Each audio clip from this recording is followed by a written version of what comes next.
having this is all about transparency because I think I'm pretty consistent in reminding people liars always prevail in the dark.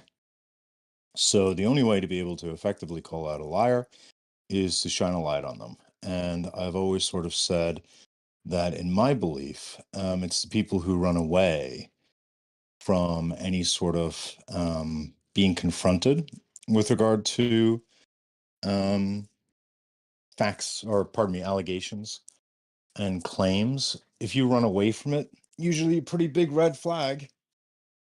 People who are guilty of doing certain things, it's a scary thing to have to be able to answer questions about things where you're going to have to lie because most people don't like accountability. And so I've always made it a point that whenever there's allegations brought against me, that I always open up the floor for questions by people in order to be able to ask me any questions. And I think it's a red flag on Kenzie that she does not want to do so.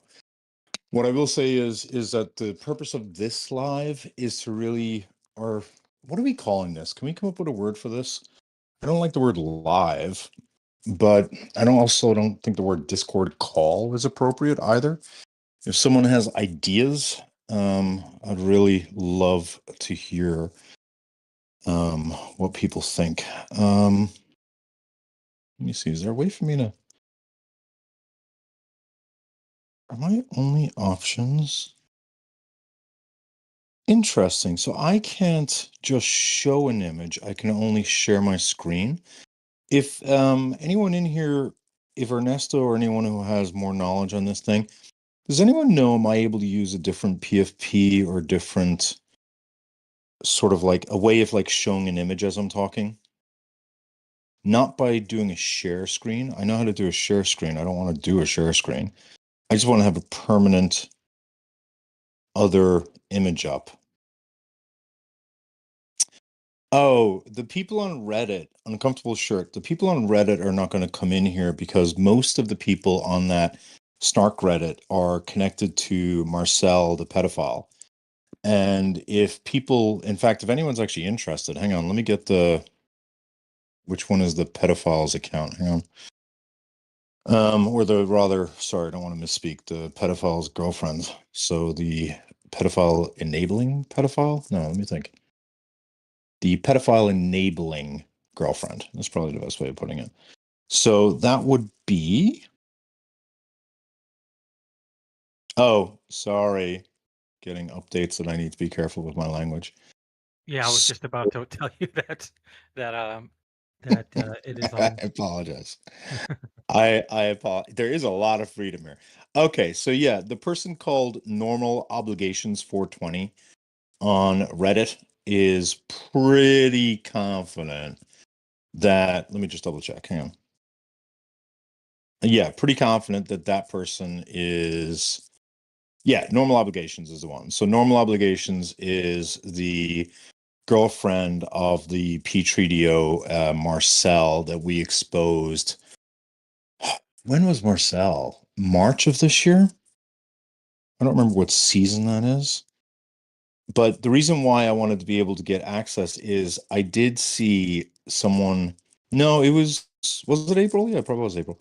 The reason why I wanted to get access is I did happen to see someone's background, and I'm just going to post it in chat. I kind of love it. Now it's a little tawdry, it's a little cheap.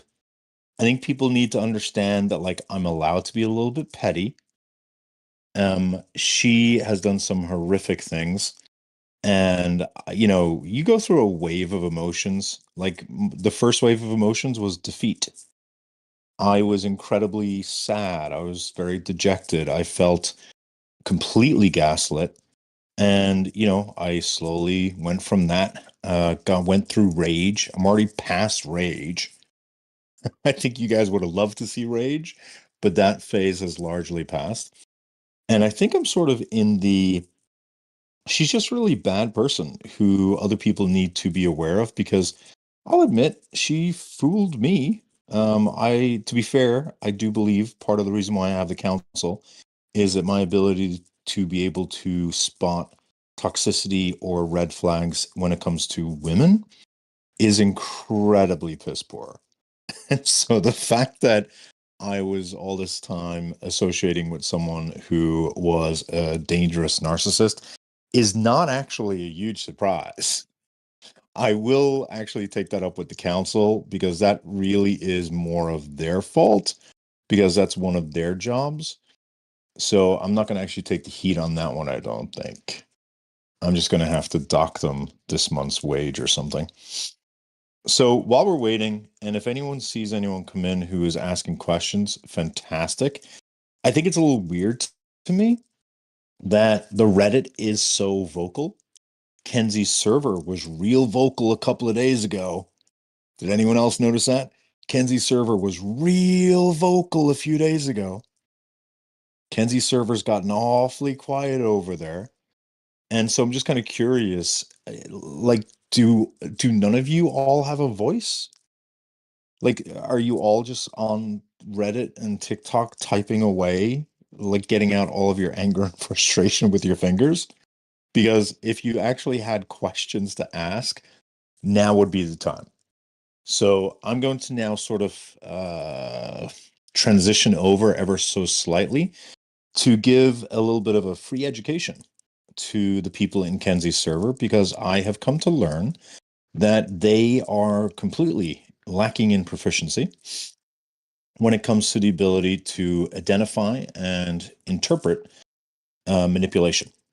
So, simply because I am a good person, I thought what I would do is go through the statement that Kenzie posted.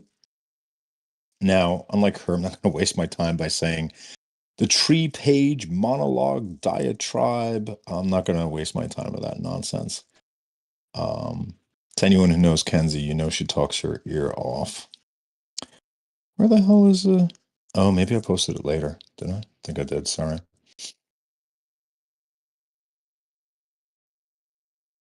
Okay.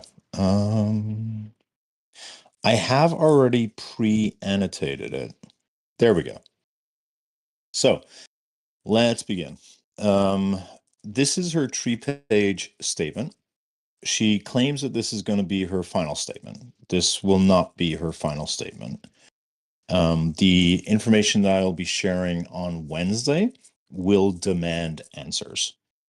And for people who have lacked clarity as to why I've structured these lives a certain way, why it is the live yesterday was chock full of receipts and the live on Thursday was not, it's all been exceptionally intentional. So I'll let you guys in on my insight.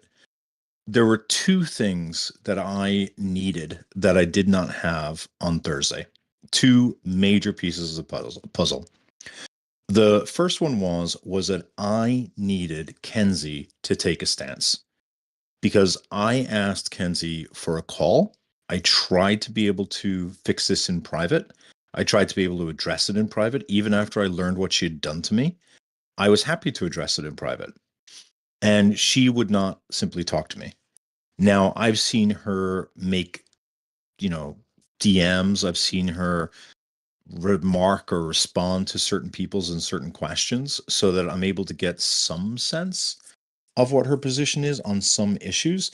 But for the most part, she has not stated what her position was. So I set up Monday intentionally to make it so that Kenzie would join and that she would state her position, which is why I was uncharacteristically quiet.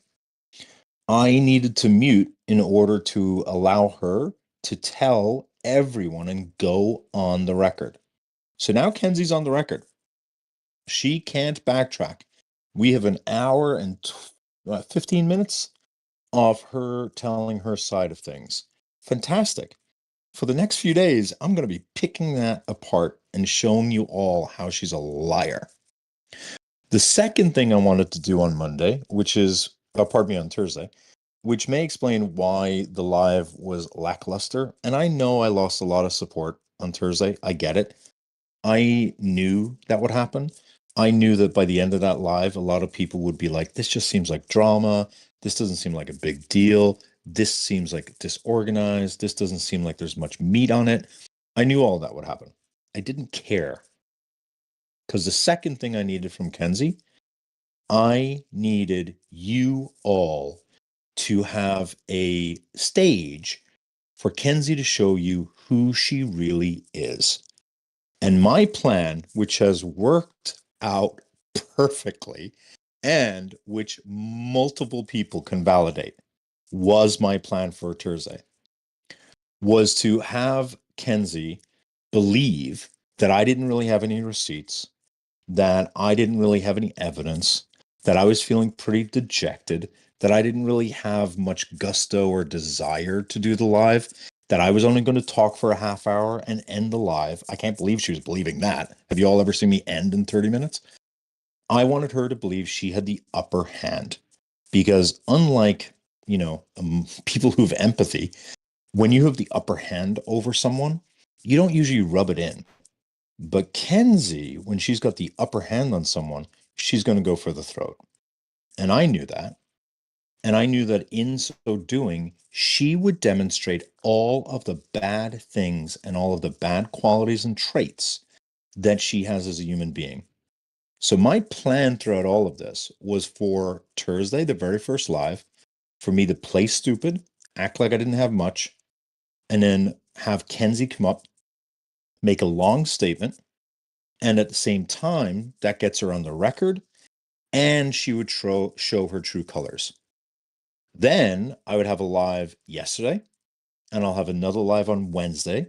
And those are going to be sort of like educational lives, sort of like, here is the information I know about Kenzie that should change how you look at her. Here are demonstrable lies she has told. Here are ways in which she is incredibly hypocritical in terms of what her values are versus her actions. Here are ways in which she purports to be someone who helps and cares about people who've been hurt and vulnerable women, but she clearly does not.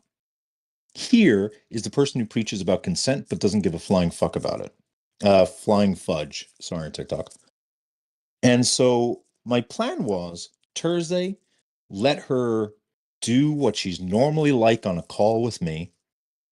Also, let her make a record. Then I would show you guys who she really is over the weekend and this coming Wednesday. And then on Saturday is when I'm actually going to tell the story of what happened to me. Now, let me be clear.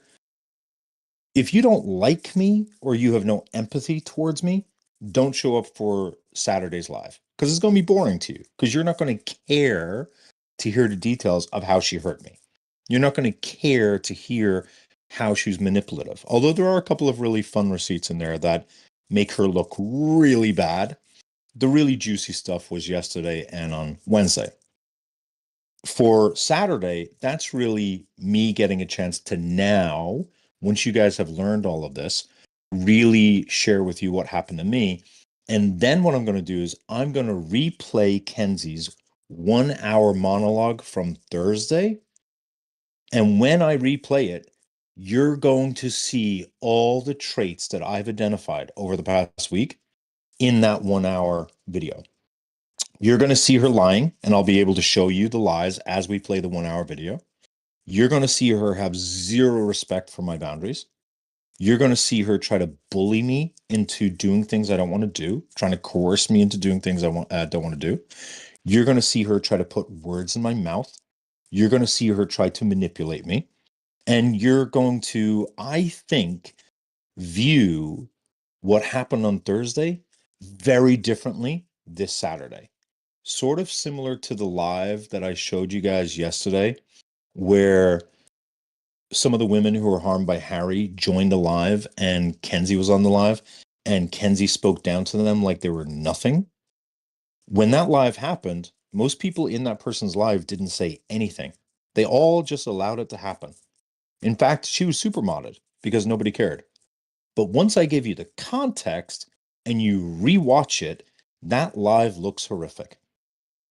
And that's what I wanted to replicate, was to get her on the record, let her show her true colors, show you guys all the context, and then rewatch her performance. That is unless Kenzie wants to show up here on Saturday.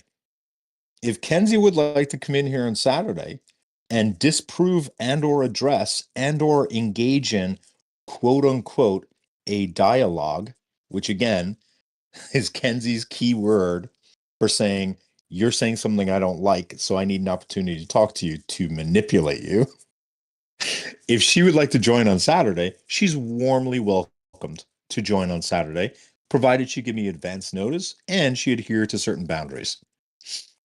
Otherwise, I'm going to be playing that video and dissecting it. So I'm going to go to the chat to see if there's any questions. Remember, we were just in the audience and she wants us to let the stars speak. If you don't care about how Irish was harmed, you don't care about victims. I'm not seeing any questions yet. Okay, so all right, I'm going to go into break down the manipulation. This is Kenzie's 3-page statement, which she claims to be her final statement, which again, I guarantee it will not be. So she starts off as follows. Well, it's Monday, and Irish had his bonfire last night. I'm hoping we can all move on and let the flames die out. So, tiny bit of manipulation. She's basically trying to use the word bonfire to suggest that what I'm doing is irrational and personal in nature. And she's trying to tell you all, I don't want to talk about this anymore because I lied and I manipulated people and I hurt people. And it's awkward to my narrative and awkward to my brand. So let's just move on. Irish did what he's going to do. Let's just move on. And please don't hold me accountable. That's what that means, but not a big deal. She's also, to some degree, making herself seem like a martyr that is being sacrificed, like a Salem witch that is being burned by the fanatical, crazy Puritan pilgrim, and that she is a martyr for the cause, using imagery to do that, I think, which is kind of silly. Next paragraph. I have some final thoughts. Again, they're not final thoughts to get off my chest, which feel free to make comments about in Gen Chat. I highly doubt she means feel free because if you ask her challenging questions, you get blocked. Kenzie, when you say feel free to make comments about it in Gen Chat, Kenzie, to everyone in Kenzie's server, please let her know I'm happy to join Kenzie's server. I am happy to address any questions over there. I am happy to join any group call if you would like, because unlike Kenzie, I'm pro transparency. Kenzie then says, and then I hope all conditions will be satisfied and we can be done, i.e., I did really bad things. Please don't hold me accountable. First one, in regards to the Harry Sisson situation, the women associated were not victims of any kind. Now, she is accurate. The women do not want to be called victims. And she's accurate in that sense. What I wanted to point out here is she called them victims. When it was helpful for her narrative, she told my friends that I lied about a victim, and that victim was one of the women hurt by Harry. So I want to point out that when she's able to use the word victim in order to hurt someone, she's very happy to throw around the word victim. But when the word victim can be used to hurt her, she minimizes it. That's despicable. For me, I'm pretty consistent in my choice of words. Now, the minimization here, I think, is pretty gross. She then says the word victim holds weight because with that victimization often comes trauma and emotional baggage. I'm pretty confident the women who were harmed by Harry would say that there was some form of trauma and emotional baggage. As I tried to tell Kenzie before she dropped me on that call in March, their sex life was national news. What happened between them and Harry was being dissected by some of the most disgusting people on Twitter. I'm pretty confident that leads to trauma and emotional baggage.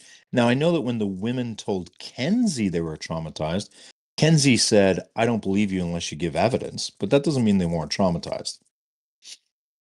I do also want to point out that while the women do not embrace the word victim as it pertains to Harry Sisson, I do think that they were victimized. I do think that they were taken advantage of, for sure. Let's continue. I think it's important to highlight that because victims' testimonies are very different from quoting public statements. And that was at the center of discussion. quoting public statements or censorship. I agree with her. I think that a statement or testimony from a grape or SA victim is different from other statements. I agree with that. But there's no question that the women that Kenzie was, whose voices she said she was amplifying, they were women that were harmed. Whatever word you want to use, they were women who were explaining how they were harmed. They were not suggesting they were essayed. They were not suggesting they were raped. But they did have a story about how they were harmed, and that's what they were sharing. And they shared it very intentionally. In one case, they took it down immediately because they regretted it due to the backlash they got literally within one day. And in another case, they privated it so only followers could see it. And in all cases, they did not tag Harry so that there was some degree of anonymity, because that would mean that people who were in the know would be able to go to their videos. But if you did a general search for Harry, you would not find their videos.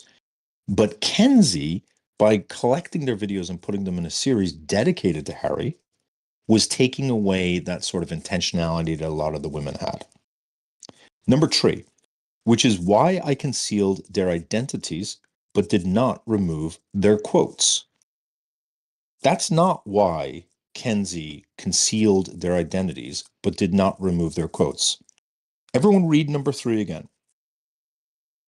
What she's saying is that's why I concealed their identities but did not remove their quotes. That's not why. Actually, let me just make this, sorry, just so I'm able to come back to this easily.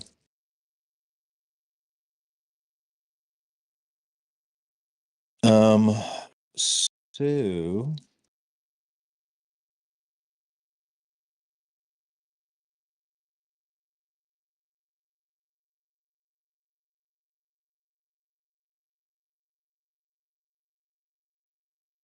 this is why she concealed the identity. I don't think you see how cunning this is. If I only use the audio, but I change their names, I conceal their identity, what can they complain about? If they complain, they're linking themselves to the series. I get my way and they have to be quiet. So let's be clear. Kenzie changed their name in order to silence them, in order to prevent them from ever complaining about what Kenzie had done. That's why. Kenzie didn't do it out of respect for these women. Kenzie did it to shut these women up. So to all of you over in that server, number three, that's a despicable lie. Let's continue. They, meaning the women harmed by Harry, they were not followers of mine. You can see she's not using ChatGPT right now. They were not followers of mine, and I had no relationship with them. Although I personally don't think that matters. Well, why bring it up then? While there were oversights, and I took people at their word. I want to be clear what Kenzie is saying here. What Kenzie is saying is that she's saying that she learned information from Sarah and Carly that suggested to her that the other four women didn't really want to be excluded from the series, and that the other four women weren't really feeling harassed, and that the other four women weren't really feeling scared for their safety. So when she says, I took people at their word, what she's saying is that I'm blaming Sarah and Carly for me believing that the other four women were liars. That's what she's saying. While there were oversights and I took people at their word, she's saying I trusted Sarah and Carly, and that's why I thought the other four women were lying, which is nonsense. Then Kenzie says, I took people at their word. To say I violated consent is inaccurate. She did violate consent. I do think that I think that Kenzie loves to weaponize the word consent. She takes the emotional trauma attached to the word consent and she applies it to things such as, you are violating my consent by sending me a DM without requesting first. And she will try to use that to Connect the emotional trauma of breach of consent in SA with someone sending you a goddamn DM. And I've seen her do a bunch of times. It's gross. So she did violate consent. She just didn't violate consent in the same way that SA or grape involves a violation of consent, but it is a violation of consent. Number 5, I didn't honor some of their wishes. She didn't honor any of their wishes, right? For the 4 women, she literally didn't honor a single one of their wishes. Then she says, I did not honor some of their wishes, meaning I did not honor any of their wishes because their wishes were unreasonable or contradictory to actions they themselves were doing. So let's talk about unreasonable. Their request was, don't use my video where I'm talking about how I was harmed by a man to be used in a video series where you're talking about how other people stole my story. All they said was, don't do that. That's not unreasonable. So what's the next point? Or contradictory to actions they themselves are doing. So what they're saying is, she's saying that if a woman posted the video on her TikTok, therefore she has put herself in risks, in harm's way, and that Kenzie is not making that any worse, is what she's sort of suggesting by that. And so she's saying the women did it to themselves. Let's continue. That is very different, and to categorize it as a consent violation, in my opinion, is reckless. This is where Kenzie is a hypocrite, because if you guys all search her DMs with Kenzie, if you've ever had a fight with her or something like that, she uses the word consent like candy in order to try to use the emotional weight of that term to shame a person or win an argument. It's gross when she does it. Number 7, even when creators turn off stitches or duets, people still download the video and make the stitch or duet. Just a reminder again, the women deleted the videos. One woman deleted the video within an hour. Another woman only had it privated to the followers. And all of the women did not tag Harry. So Kenzie's like leaving all those little facts out. Page 2. When you post content, consent is not an ongoing practice to how other people interact with your media. For example, everyone say hi to Reddit. Now, there's 2 parts to this, okay? When you post content, consent is not an ongoing practice to how other people interact with it. She is legally correct, but there's a difference between legality and morality, okay? Legally, when you post something, it's in the public realm, right? From a moral standpoint, simply because, and this is a thing that Kenzie needs to learn, simply because you can do something doesn't mean you should do something. So Kenzie was within her legal rights to use that content. But if you claim to be a feminist, if you claim to be someone who centers women, if you claim to be someone who wants to protect women from harm, if you claim to be someone who values the importance of a woman telling their story of being harmed their way and on their terms, you don't steal a woman's story when that woman has told you, I don't even like you. They all told Kenzie, we are uncomfortable with you. So what Kenzie did was legal. It was just gross and immoral. Next, the DM exchange that Iris shared, that was the one I just showed you, did not come from the other person in the conversation.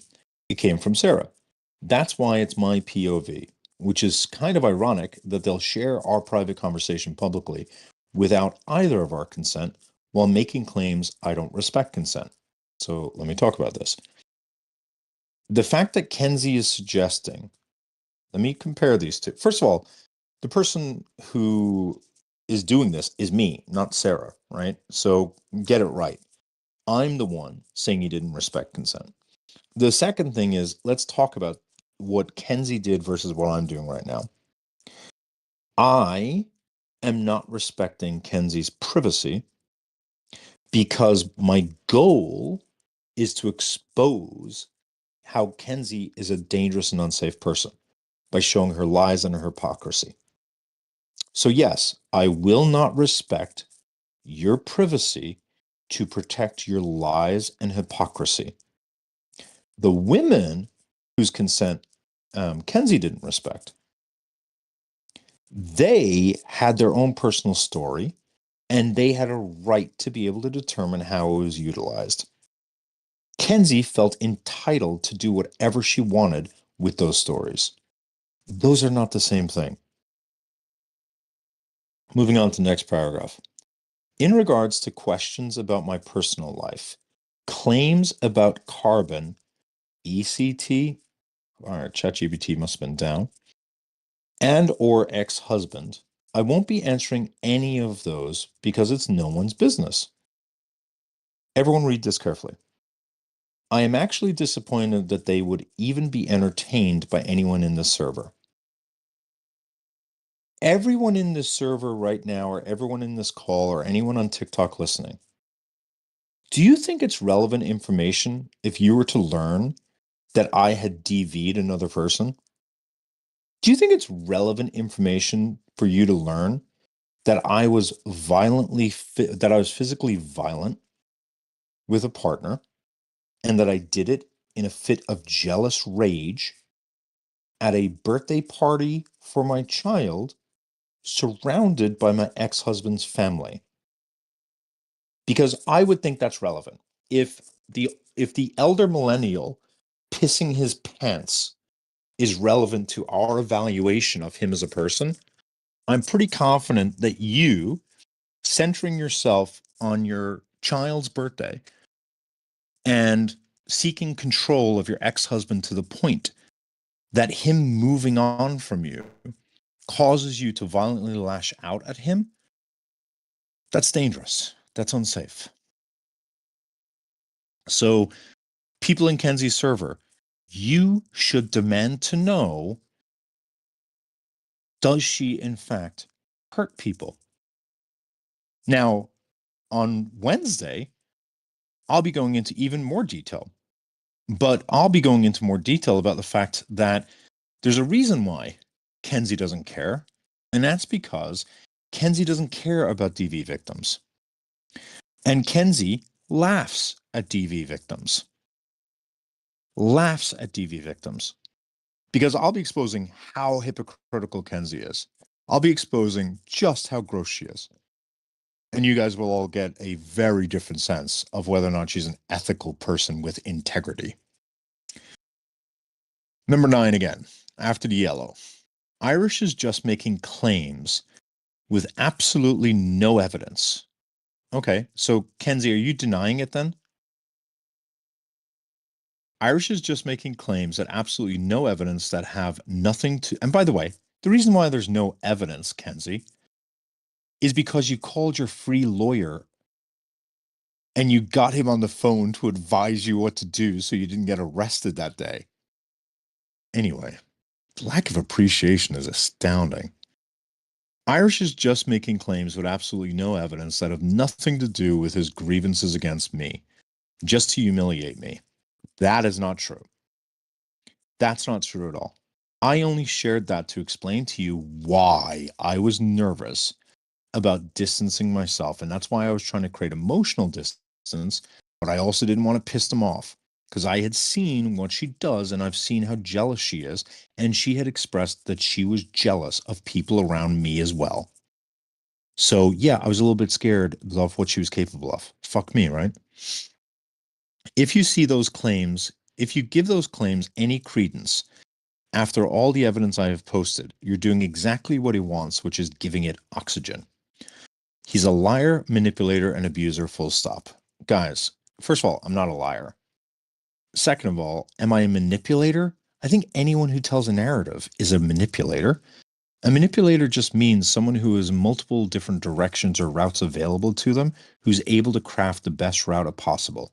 What I strive to do, what I strive to do is to craft the route That is the most logical one based upon the facts that are in front of me. That's what most lawyers try to do. They try to figure out, here's this mess of information.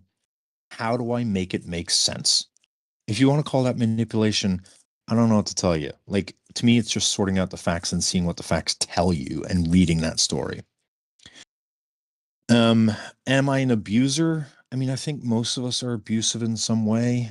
Do I think that I'm more abusive than your average person? I don't think I am. I think perhaps to like misogynistic men on TikTok, I'm probably more abusive. So I would say when she says I'm a liar, that's not true. I'm a manipulator. It depends on what term you want to use. As for an abuser, I think that should apply to most people. Full stop. Number 10. I am also, actually, I think it's here. Yeah. Number 10. I am also very disappointed in Gemma's statement. I want everyone in here to remember as follows. Do you all remember how many times Kenzie was outraged on behalf of Kenzie and poor Nicole? Do y'all remember? Poor Nicole and poor Gemma are being tortured by Irish's server, which, by the way, to everyone in here, don't give any hate to Gemma or Nicole. There's no point in doing it.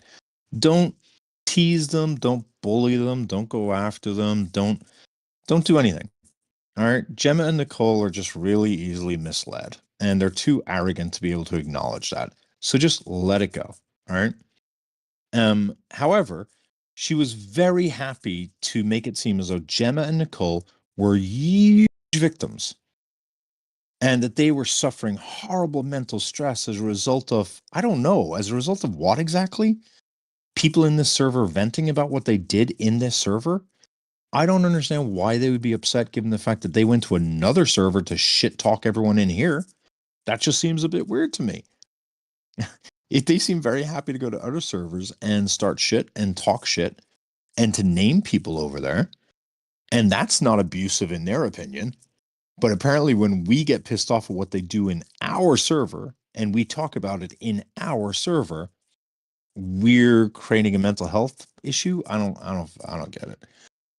But here Kenzie says, by the way, Gemma made a statement, I guess, against Kenzie. I haven't read it.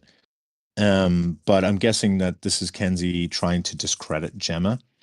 I'm also very disappointed in Gemma's statement, clearly made without speaking to me to clear up grievances. I'm not moving on until someone in chat tells me what is the manipulation tactic that is being displayed in that first line. Type it out. I'm disappointed in Gemma's statement, clearly made without speaking to me to clear up grievances. Come on, guys. Nope. Amy, it's not that. Amy says it's a lack of sincere apology. Nope. Wasabi says people literally tried to ask questions. No, I have nothing nice to say, so I'm not saying anything. Thank you, Cheese It. Not Darvo. It's not Darvo. Come on, guys. I'm obviously. There you go. Wolfie knows. Isolation. Isolation, guys. She doesn't want the woman to speak publicly with everyone to hear the bad things they're going to say. She wants to isolate the person into a phone call or private chat where she can control the individual. That is a hallmark of one of the central manipulation tactics that Kenzie uses.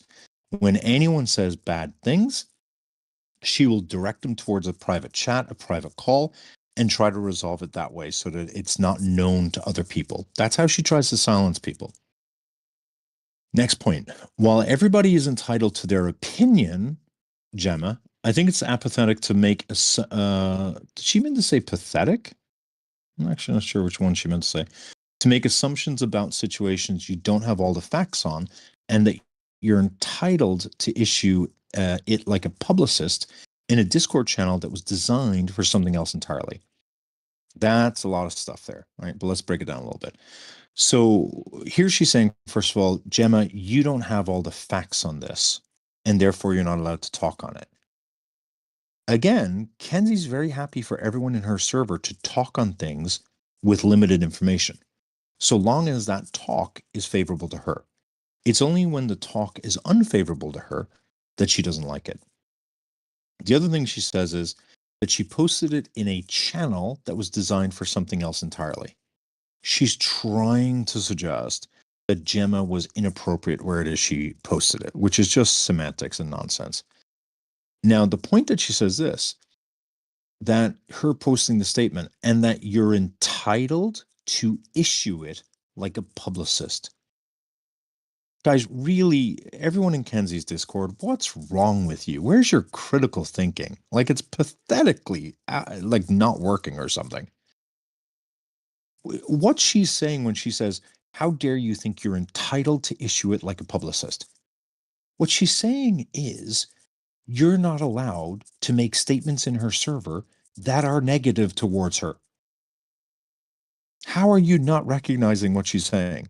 How dare Gemma make this public declaration that hurts me in my own server, no less? Yes, she's entitled to do it because it's a server. That's the point, is for her to share her opinions. Now, this is the last part. It feels very centering and selfish. TBH. Can anyone figure out, this is not a manipulation tactic, but what is my commentary on Kenzie reprimanding Gemma for being centering and selfish? Does anyone know what the takeaway or what is the thing to highlight there? No, not projection. Not projection. She's doing it herself, perhaps close to discrediting. That is 15 to 20% of it. Making herself feel guilty. Pot kettle. I'm going to give it to Nurse Lady J. Sorry, guys. Pot kettle. Atlantic, I'll bring you up in just 2 seconds.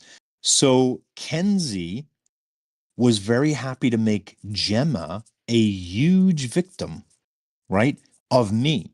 She was very happy to center Gemma in something that had nothing to do with her when it benefited her.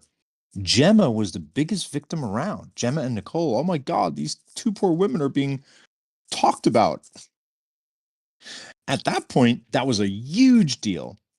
But now Gemma's saying that she has serious concerns about the fact that Kenzie beats men and violates the consent of other men. That's now just her centering herself. Let me bring up. Yes, Atlantic. Oh, Atlantic dropped. Okay. Oh, No, no. I'm still Hey, what's here. up? What's the question? I'm just up for like when they ask questions, I could just ask you like Sure. from here. Okay, I'm gonna Yeah, mute now. sure. Because do you have questions? Oh, you're gonna mute now. Okay. Well, someone asked that if has she denied any of this? I saw her make a clear statement stating that the DV never happened, and I think she did that because like there's no evidence. Like I don't know how to prove that. She, aside from that, she has denied sending me a nude.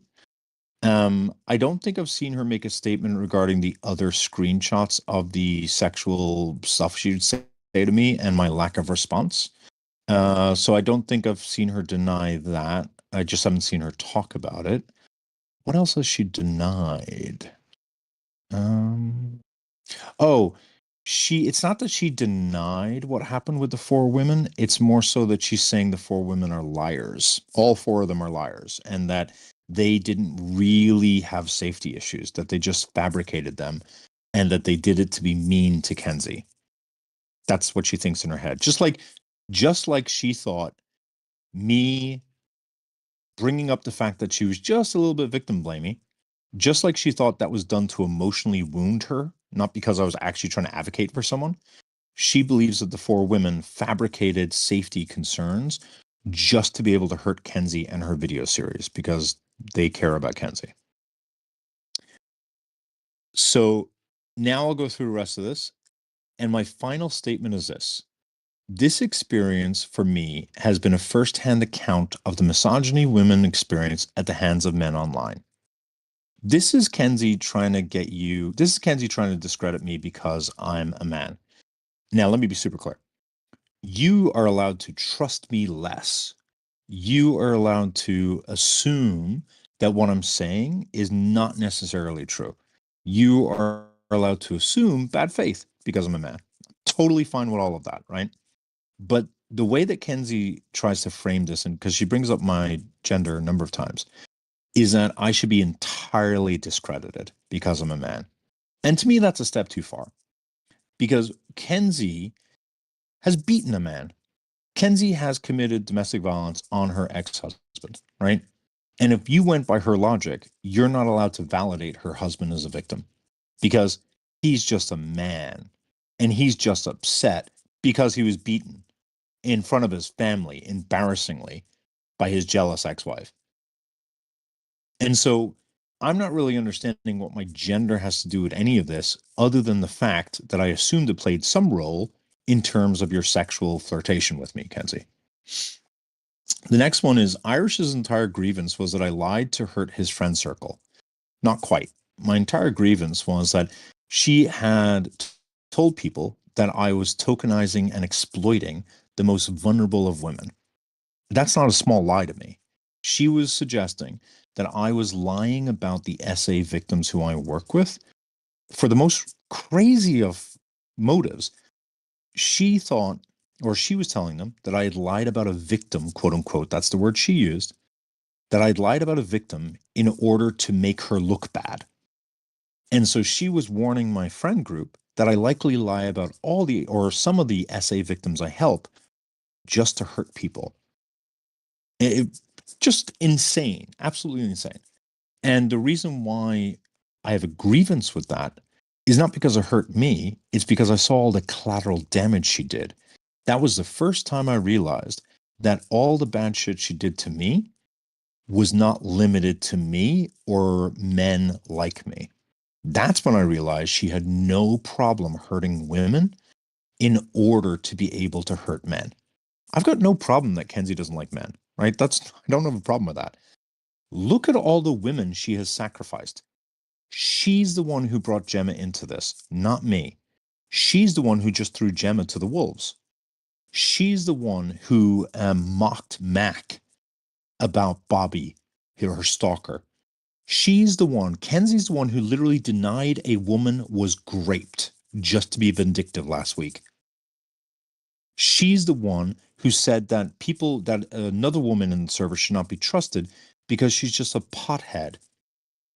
She's the one who created a set of channels that were dedicated to mocking multiple of the women who went into that server to ask questions calmly. Look at all the women Kenzie has attacked and all the women that Kenzie has said gross things to, all to hurt me. Kenzie, you're the most male-centered feminist I've ever encountered. I'm not even sure you're a feminist. I think it's just that your male-centered behavior masks itself as feminism, or you sell it as feminism. Next thing is a circle that is currently intact. It's not currently intact. You absolutely decimated my friendship with Brussels. Something I hope to be able to recover, but you decimated my friendship with Brussels. You also really harmed my friendships with other people. It's just that the truth helped them to come back, Kenzie. Yet he's telling people I'm unsafe and dangerous. Yes, because of the collateral damage. You've got no problem using, taking, exploiting, and tokenizing people for your own needs. And then when you don't need them, you have no problem victimizing them on their way out. Now Kenzie tries to look. Yesterday, I made comments about Kenzie's appearance. And I understand that some people were upset by those comments. And I need to be really clear. I thought I was as careful as I could be to make very clear that I think she is objectively, conventionally attractive. And I thought I made abundantly clear that my subjective attraction to her has no value, has no real value outside of myself. And that it's not determinative in any way of whether or not she has value to anyone else. I didn't talk about that or show those screenshots to be mean. I had no desire to be mean at all. I had no desire to hurt her. I had no desire to like be petty in that way. Because I think that would be gross to be petty in that way. But you all have to respect the fact that Kenzie thought that I was in love with her. Kenzie confessed that to Brussels and Sarah, that she believed that I was in love with her. And her head is so far up her own ass that she's convinced that I'm attracted to her. She's absolutely convinced that I'm doing this because I couldn't get her or something. That's the level of delusion that she's sitting in right now. And I made a judgment call to post some screenshots because I thought I had to address that. Because part of the issue is that she was saying that I was in love with her, but she was also saying that her sexual advances could not be unwanted because you've seen him flirt with me. You know he likes me.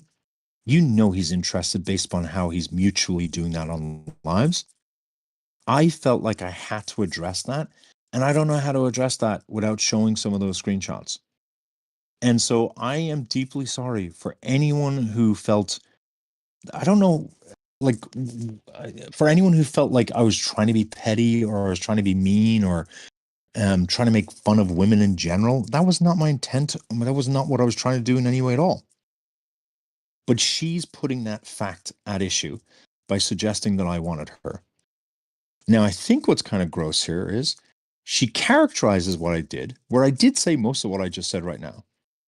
She says, yet Irish spends hours online telling people how ugly he thinks I am. I don't think I ever called her ugly. I'm pretty confident I never called her ugly. I certainly did make I remember a petty noise twice, I think. But I don't remember calling her ugly. And I was really clear it was subjective. I think she's trying to tap into the fact that some women feel unattractive. And I think she's trying to channel anger. That's what I think she's doing. I think she's trying to be like, how Irish is doing that thing where he degrades women and other men have done that to you too. That's what I think she's doing. What's up, Atlantic? Yeah, someone has a question. They're asking, why release all this info now? Why not call her problematic before? Sure, it's not about problematic before. So what I explained was that I learned about what she did with her husband last year. I had tried to rationalize that there was some deep issues with their relationship, that her jealousy and her anger was sort of limited to that relationship. As she grew more sexual and romantic towards me, I started to see those same strong jealousies and controlling actions fall on me. And in my head, I was thinking, this is who she is with romantic or sexual interests. So I was thinking her harm was limited to dudes that she was pursuing. And that would not have been a ton of harm. It wasn't a ton of harm for me. That's why I didn't complain about it. Like her sexual stuff that I didn't like, I whined to my friends about it because it just felt icky, but it wasn't enough. I wouldn't expose someone for that. That's not something I would have like called out. And the way that she was controlling, did I think it was abusive? Yeah, I thought it was abusive, but like we're all abusive in some way. I didn't think that was sufficient to call out. It was only when I saw that she was so jealous and so controlling that when me not giving her what she wanted led to her telling actual lies, exploiting someone who she was calling a victim, having that woman destroy a friendship that she wanted to have, that Kenzie was happy to sacrifice for her own selfish needs, seeing Kenzie giddily try to have other women end friendships that they would believe are more positive than not, made me realize that the harm that is Kenzie was not limited to her male suitors, the men who she was pursuing. That's when I realized that Kenzie had no problem hurting other women in order to be able to do whatever it is she wanted. Now, even when I learned that, I walked away. That was in May because I thought, okay, this was one big thing that happened. And I've learned this thing about Kenzie, but I've also, if I keep on TikTok, she's going to destroy me on TikTok anyway. So what's the point? And I just don't care. At that point, I was so gaslit and dejected that I walked away. What then happened was that she then made public comments in her server 3 weeks ago or so. And those public comments made very clear that she was saying, or let me go back a second. I'm sorry. So I left TikTok May 25th. I'm gone.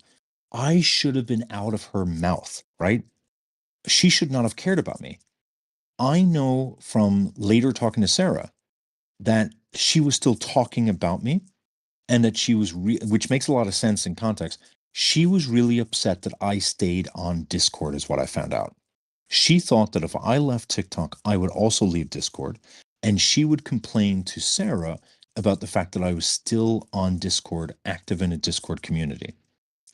And that's why she, 3 weeks ago, posted in her own server a notice that said, everyone needs to know that I used to F with Irish. However, he is persona non grata moving forward.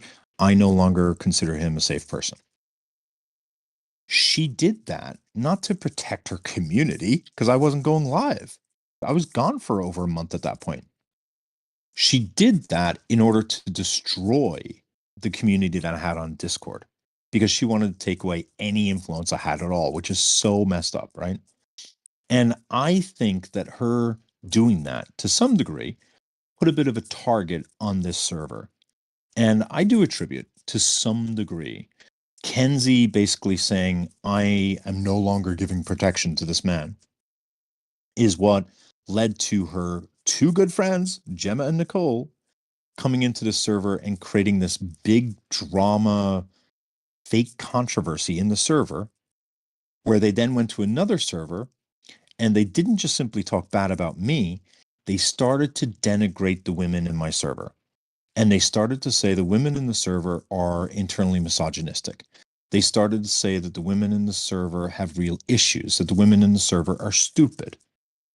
And when I saw that, when I saw that Kenzie's harm was not simply limited to men she was pursuing, when I saw that Kenzie's harm meant that she was happy to hurt other women in the process, and when I saw that Kenzie was continuing to harm women just to be able to harm me and discredit me, that's when I realized, okay, Kenzie, this is just there's nothing redeemable here. There's no way for me to explain this away. There's no way for me to think that I was that significant in her life, that I was like an ex-husband, that would explain why she was acting this messed up. And that's when I started realizing this just must be who she is. And at the same time that all of that is happening, I do a check-in with the 4 women who were with Harry, because people who I help with different things, and Atlanta, you probably know this yourself, people who I help tell their stories, I do check-ins on them, right? And I happen to check in with them literally just very recently, and that's when they confided in me their story. And when I pieced together how Kenzie was happy to sacrifice the women in my server just to hurt me, and I heard about the women that Harry had hurt, that she had hurt, that had hurt, the women hurt by Harry that Kenzie had also hurt. That caused me to re-examine a lot of things and a lot of her actions, and a lot of things that I gave grace for now got recontextualized, and I started realizing, oh wow, that you're just a bad person. So that's why. That was a long answer, sorry. So moving on to number 16. Oh, go ahead. They said if you can keep your answers like under 60 seconds, that'd be great. Okay, I'll do better. All right. All right. Number 16, yet he deletes messages. I did delete messages, and I'll explain why. There's a very good reason why I deleted messages. So I only connected with Sarah later, but I was able to learn about what happened in May. And what I found out was that Brussels breached my privacy and really put me in a bad situation. When Kenzie told this lie to Brussels, and when Kenzie told this lie to all my close friends, and started telling them that I was taking advantage of victims or tokenizing victims, lying on victims' names, I explained to my close friend group that Kenzie has been sexually inappropriate with me, that I am very uncomfortable, and that I think she's retaliating. Now, I had said this in this group chat previously to multiple people. Brussels maintains that that was the first time she saw me type it. Now, I don't really believe that because, like, we talked about it in that group chat a lot, but she maintains that's the first time she ever saw it.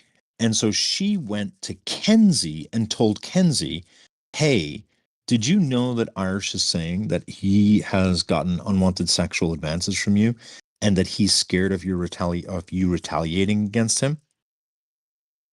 When Brussels did that, Kenzie's, what I now know from seeing the text messages and DMs is, Kenzie's immediate response was to go into my DMs with her and to clip DMs out of context to make it look like I was masturbating to her photographs.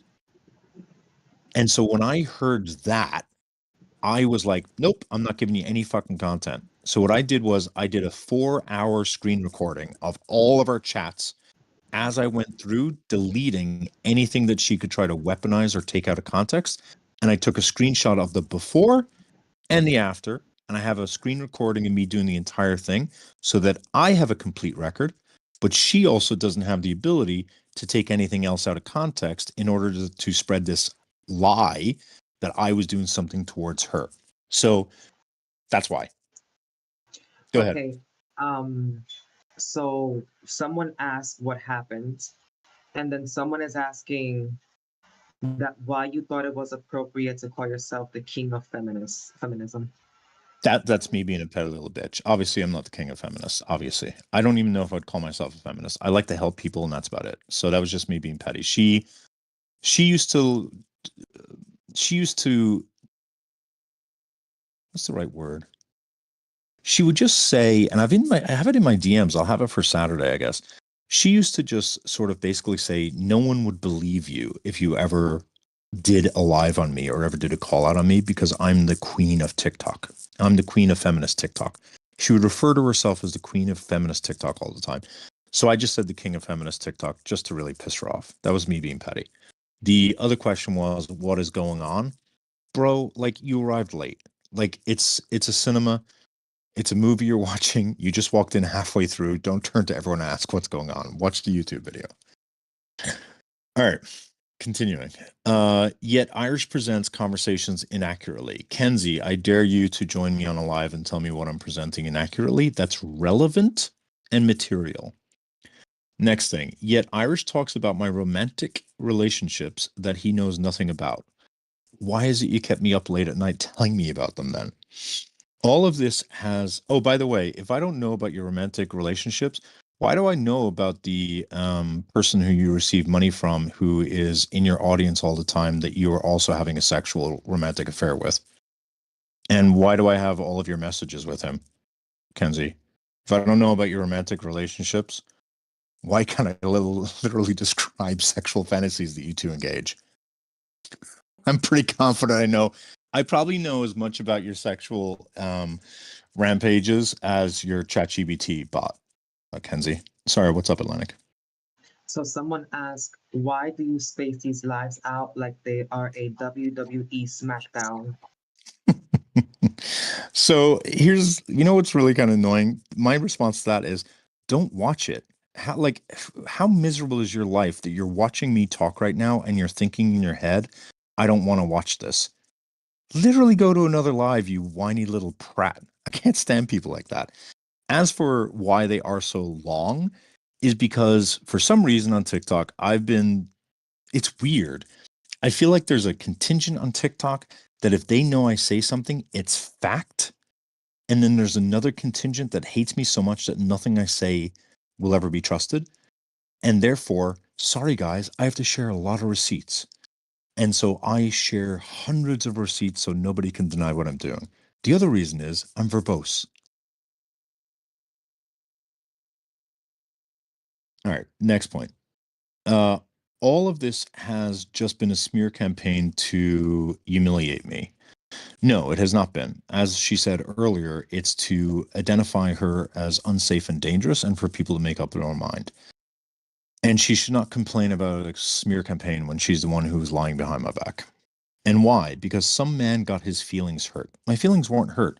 I was thrilled that you were creating emotional distance. You were doing what I couldn't achieve to do because I decided I didn't want to speak to him anymore. If people in Kenzie's server are so stupid to think that I'm doing this because she stopped talking to me, like, no, I'm doing this because she told people that I lie about SA victims. She told people I lie about SA victims. I take that shit really seriously. I help a lot of people, and the idea that people would think that that was true, I'm not okay with that. Go ahead. Someone asked, why did you refer to yourself as daddy when talking about Kenzie? Because she referred to me as daddy, and that's me throwing it back in her face. So if it sounds gross to you, blame her. In her Christmas, I don't know, horny delusions, daddy was her go-through thing. In fact, I think she sent me, hold on a second. On the Instagram post, a daddy post. Hold on a second.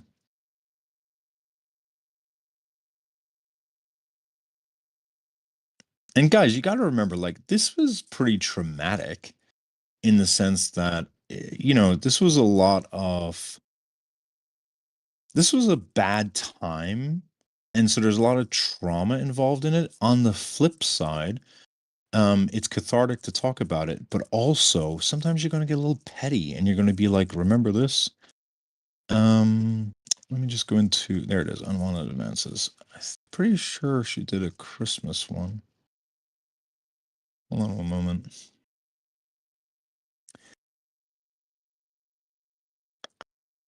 There's daddy. All right, hold on. All right, so if you look in chat, if you're upset with my use of the word daddy, I mean, just tell her to pick a different Instagram reel. I don't know how to tell you. What am I being referred to here as? Let's read this out, shall we? Oh my God, send. There we go. People in your chat are telling me to let you know they have questions on your chat as well. Okay, got it. So if you look at this picture she sent me during her horny phase, she sends me a Irish Santa, and it says, "You should know that the Irish word for Santa Claus translates to Daddy December." So I'm kind of just, it's a callback. Oh, I'm being told I'm not allowed to say daddy because Pedro Pascal has a copyright on it. Okay. So last part of this, because some man got his feelings hurt because I didn't want to speak to him anymore. I'm not exactly sure what he's so bitter about that would warrant any of this. I'm not bitter. I'm trying to point out you're a harmful person. And the last part is, but maybe one day someone will make a series. I don't know if that's a low key threat or something. But like, what was the name of that stalker show on Netflix? Does anyone remember? You, from the show You? No, Martha. Oh, what the hell was it? I can't remember. Baby Reindeer. Thank you. All right, I'm going to bring up someone else and I'm going to go through the questions now. I got a couple of questions here. Shoot. So someone asked, what is the desired outcome and goal for this exposure? Part of the reason why I'm leaving TikTok is that I have ultimately felt as though doing call outs has not been very effective. It makes me sad. I don't know why people don't care when harmful people are identified, but I've just seen these harmful people come back every single time. And so what is the utility? So part of the reason is that even if it's not very effective, that I would feel responsible seeing someone else be harmed by Kenzie when I know that I could have shared information that could have led to a different outcome. So that's part of it. And the other part of it is that despite despite the fact that a lot of people laugh when I say this, I really do not think I have centered myself a ton in regard to the harm that's been done to me, especially on TikTok. And I have been trying to be better at that. And what I mean by that is Kenzie did tremendous harm to me. And I have given a platform for people to be able to express where they have been harmed and who has harmed them. And I actually just thought it was fitting, especially at the end of my run, I deserve to be able to share my story of people who hurt me. And this hurt me greatly. This is probably the second worst thing that has happened to me on TikTok. And so it's my story. I think I have a right to share it. Do I think people are going to care? No, I don't. People hate me too much to give two shits about what happened to me. But just being able to share my story has been a huge relief. Ordinarily, when I do a live, I am unconscious for the next 3 days. When I did my live on Thursday, I was energized. It felt great to have that burden to off me. So it's selfish in that regard. Okay, and someone else asked, is there any more male Kenzie victims? I mean, it's very annoying to me that she, like, she can't say it's unfair for me to talk about the carbon thing because I haven't seen her server, but I know that someone told me that in there she said that I asked her graphics details about men that she was with. And that's why I shared the carbon story, was because she tried to basically tell me that carbon was like another Harry Sisson. And I asked details about that because I was trying to figure out what the harm was. So I was like, was there unsolicited nudes? Were the nudes somehow like inappropriate nudes? I was trying to figure it out. And once I figured out she was not really wanting a call out and that this was just a vanity project, I kind of moved on. Other than that, no, there's only like one other person that she talked about having a chance with that I remember. I don't remember many. Yeah, I can't really think of any other people. Okay, so two. Sorry. No, no, Mhm. sorry. There are her fake customers that she's invented in order to make her ego feel big. We'll probably talk about on Saturday, where she got really jealous and competitive with Sarah in a really gross way, where because Sarah is involved in SW work and specifically in FinDom work, Kenzie decided to enter into FinDom work while she was friends with Sarah. And I think a large part of it is like mirroring, but also being able to suggest that they're better at it than the person because so much of Kenzie is driven by ego. And Kenzie, when she created her websites in order to be able to collect her customers and for her customers to buy her stuff, pathetically, she bought herself things and then pretended that men were buying it for her. Like it was really pathetic. So there are her fake imaginary male suitors that I will talk about. But other than that, Mm, no. It okay. was really sad. It was really sad. She bought herself a $150 bottle of perfume and claimed that a man bought it for her, but we were able to determine that was not the case. It was sad. Oh, wow. Okay, so there's two questions. Question one is, why did you bring up carbon into this? And then question So I two don't, because I is, don't give a shit. That's fine. okay, and question two is, how has Kenzie hurt you? So I feel as though I put a lot of effort into helping people, even when they have hurt me or have let me down. And I basically extend a lot of trust. And over the past 3 years on TikTok, and it's a TikTok unique experience. Like TikTok is very dangerous, I think, in many ways, because like my friendships in real life are nowhere like this at all. But on TikTok, people exploit you on a regular basis. People betray your trust on a regular basis. It's the norm. And finding someone who's like someone who you can kind of trust or be like, I don't know, a confidant to some degree is kind of difficult. And it hurt me that she betrayed that, not because I deserve respect or something, but I now will find it harder to trust other people. So that's point number one. Point number two was she destroyed my friendship with someone who I really cared about, which was Brussels. I respected the hell out of Brussels. I cared deeply about Brussels. And the fact that I do, and I think Brussels is kind of seeing that a little bit, but that hurt a lot. And then the third part was that me leaving TikTok, I left TikTok thinking I was a monster because she'd organized it great that everyone around me that I was like talking to was all saying the same thing and I couldn't figure out why. And I left thinking, you know what? The villain never knows they're the villain. And so I left thinking I'm a villain and I just need to step back. And it destroyed my own image of myself. And it took me a little bit of time to figure out, hang on, what the fuck did I actually do wrong here? And it was only then when I started looking into it that I figured it out. So that's how she hurt me. Okay. There's two more questions.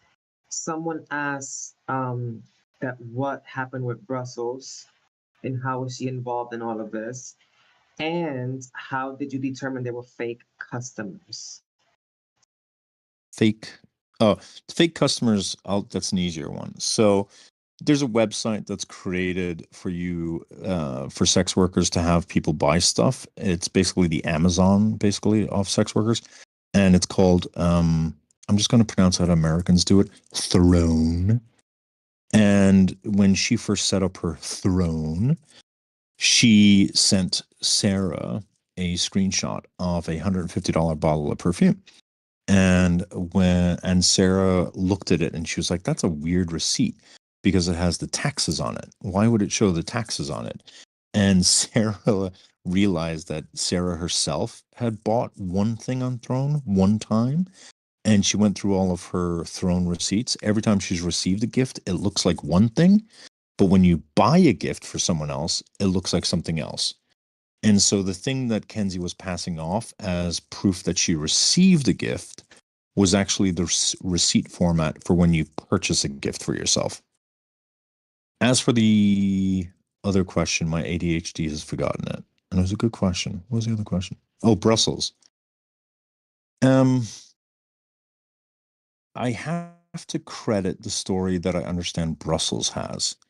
I think Brussels had a couple of issues with me, that she disagreed with certain things in terms of how it is I do my lives and or how it is I operate in general. And I think that that's one part of it. And so that's going to start to create a bit of a divide. The other part of it then is that, oh, hold on, sorry, I'm just getting a message.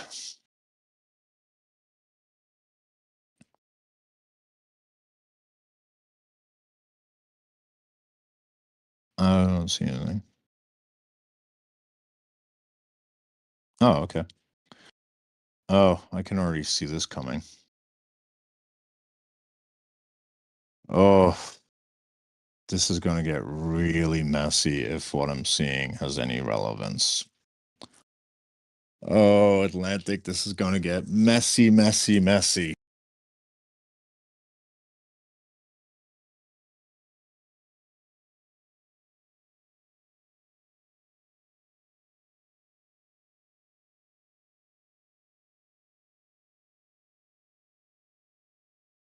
All right, this may get messy, messy, messy. All right, so let's talk about Brussels until things get messy. So, I think Brussels had some issues with how I did lives. Um, I personally think that some of it was also the fact that Brussels thought she was better at me at certain things. She was convinced that she was like better at trauma informed care. And she would get really upset when I would not bring her on my live to talk with specific victims. And there's one in particular when I didn't bring her up and she felt as though she would have done a better job, I think. And no disrespect to Brussels, I think Brussels has a lot of talents and strengths. I don't think talking to victims is one of them. I just don't. I've not seen her be very effective making emotional connections with victims. And so I would routinely not bring her up to talk to victims who've been hurt because I find that her sort of way of talking to a person is really more intellectualized and academic in nature as opposed to emotional in nature. And that caused tension between us. And I think she just very much disagreed with how I did it. And, like, in my opinion, then just do it your way. But because we shared platforms and spaces, it kind of creates a competition for who gets it, I think. And so if I was speaking to a victim, but she felt like she could do a better job, I think that created some resentment. And then the third issue I would say is Kenzie. What I know about Kenzie and her manipulation is that she's just very insidious in getting you to change your opinion on someone, to infect someone's mind in order to prime a person to start thinking something. And I'm going to be showing this very much in detail on Saturday, where I'm going to show you how I'm going to show you in a very interesting video that everyone will probably want to watch, how it is she manages to get someone to believe the same thing that she believes. And I strongly believe that Kenzie had a very strong influence on Brussels, because when Brussels brought complaints to me at the end of May, literally 90% of those complaints were related to Kenzie. That's weird. That's weird. That's too weird that the complaints she has are associated with Kenzie when I had a totally separate friendship with Brussels. And so I think that Kenzie must have made Brussels sort of see things in a slightly different light, which was easier to do given the fact that she, at that point, was having some issues with me. And I know this to be true based upon the fact that Brussels just posted something in Kenzie's server last night that says that she had been manipulated as it pertains to Sarah. And for her to have been manipulated, meaning Brussels admitted that Kenzie was coercing Sarah to say things. Brussels admitted that Sarah was being forced to sort of change her opinions on things. Those also affected Brussels' opinion on me, because the things that she's referring to is how Sarah viewed me and how Sarah was treating me. That was all being fed by Kenzie. And so Brussels has now admitted and put on the record that Kenzie coerced and manipulated Sarah into saying things that Sarah didn't really believe about me.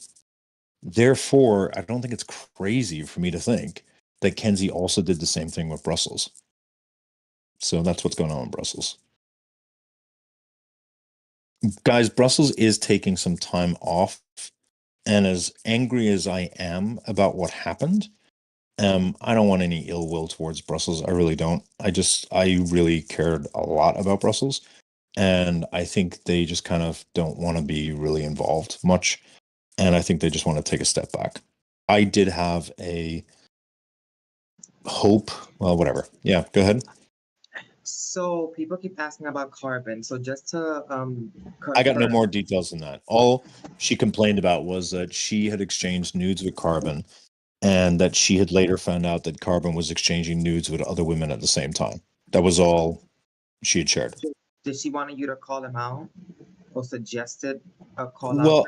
Well, the moment she brought up Carbon, I was like, I'm not calling out a black man with regard to a sex scandal. I'm just not doing that. And so she didn't have a chance to say it. I don't think that was her intent, because as I started asking her details, what would you call him out for exactly? She really wasn't able to tell me anything. The only thing maybe she had was, like, I did remember asking her, well, did he lie at least? And I don't remember what her answer was to that, but that would have been the only thing she could have said that would have been bad. Otherwise, it just seemed like Carbon was being, it didn't seem like Carbon was doing anything unethical. Okay, well there you go. No more questions for now. I'll let you know if I have another question. Thank you. Genzi?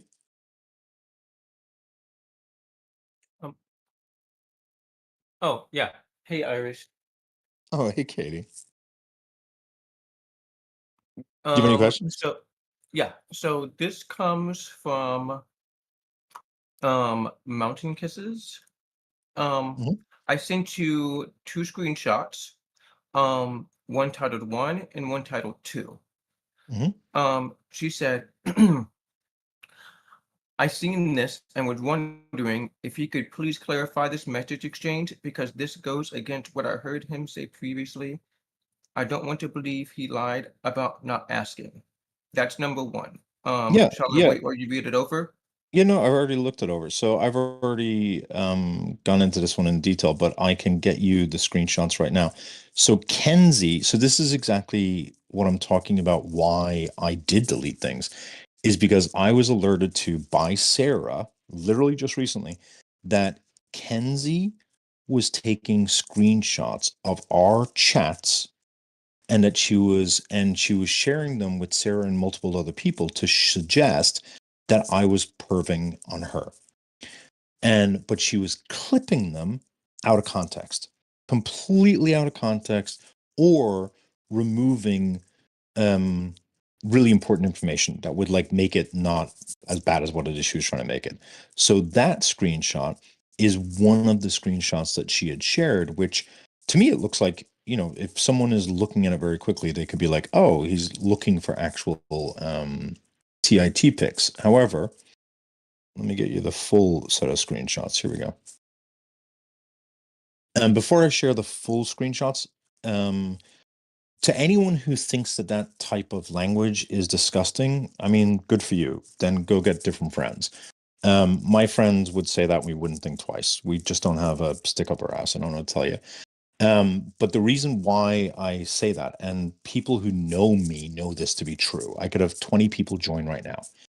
If you try to compliment me or say anything sincere to me, I will make some sort of joke or deflection in order to neuter the sincerity of what it is you've just said.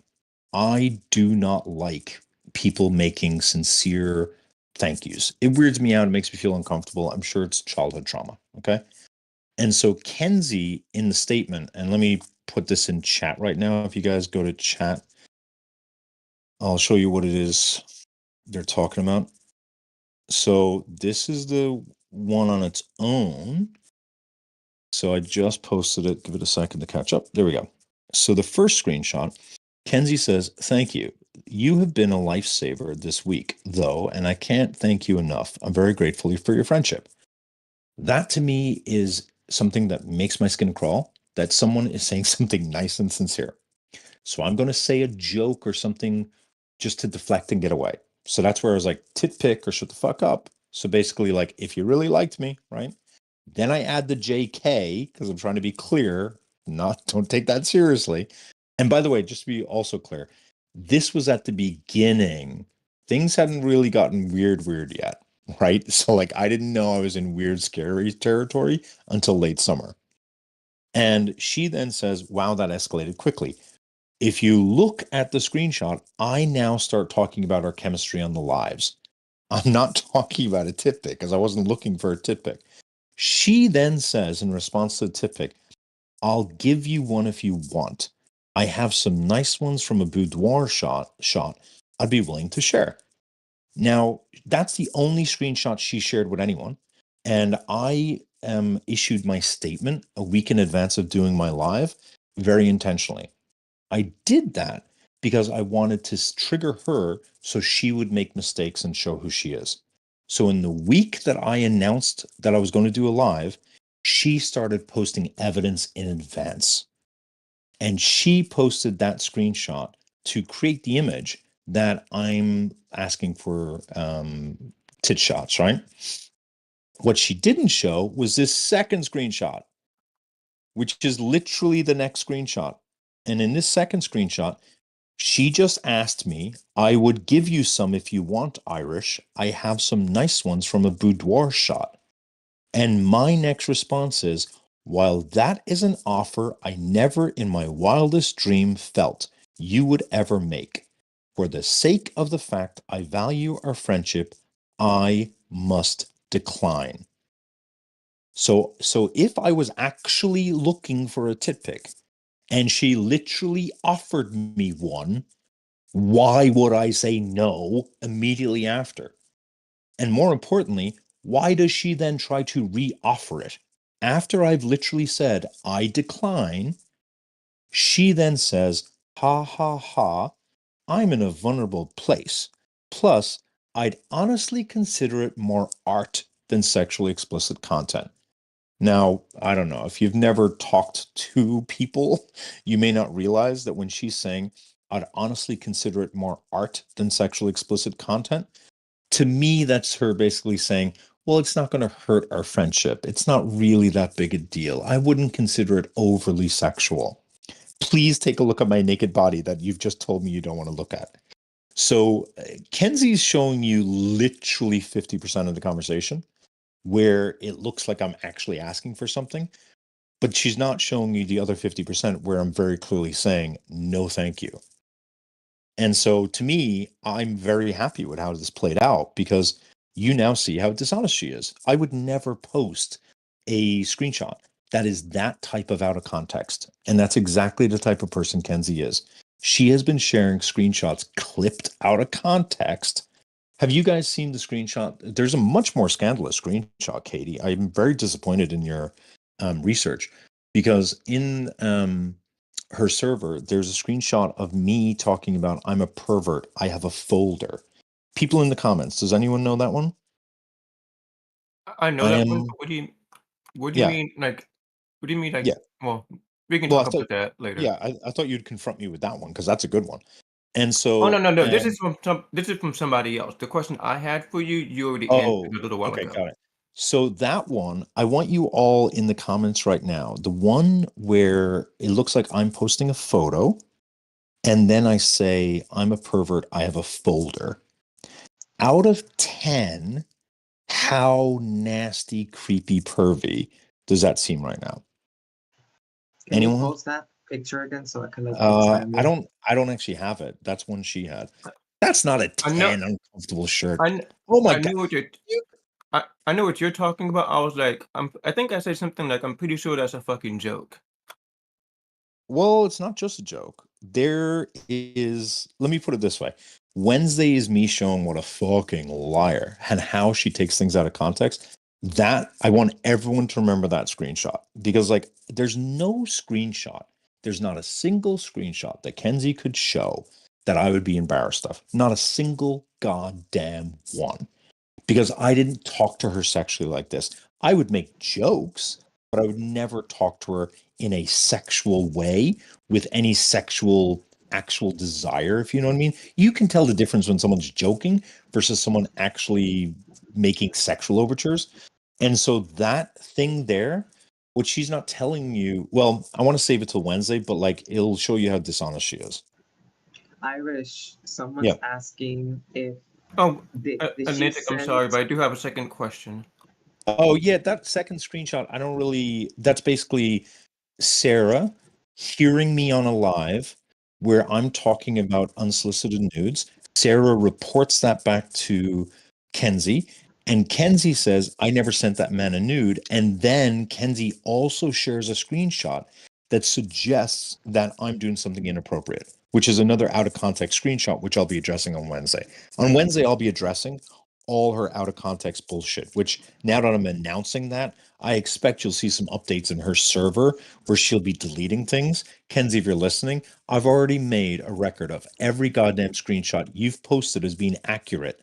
And on Wednesday, I'm going to show how you're a two-faced liar who will literally clip shit out of context to paint a false narrative. Which, by the way, and let me announce this to everyone in here, I don't care about this.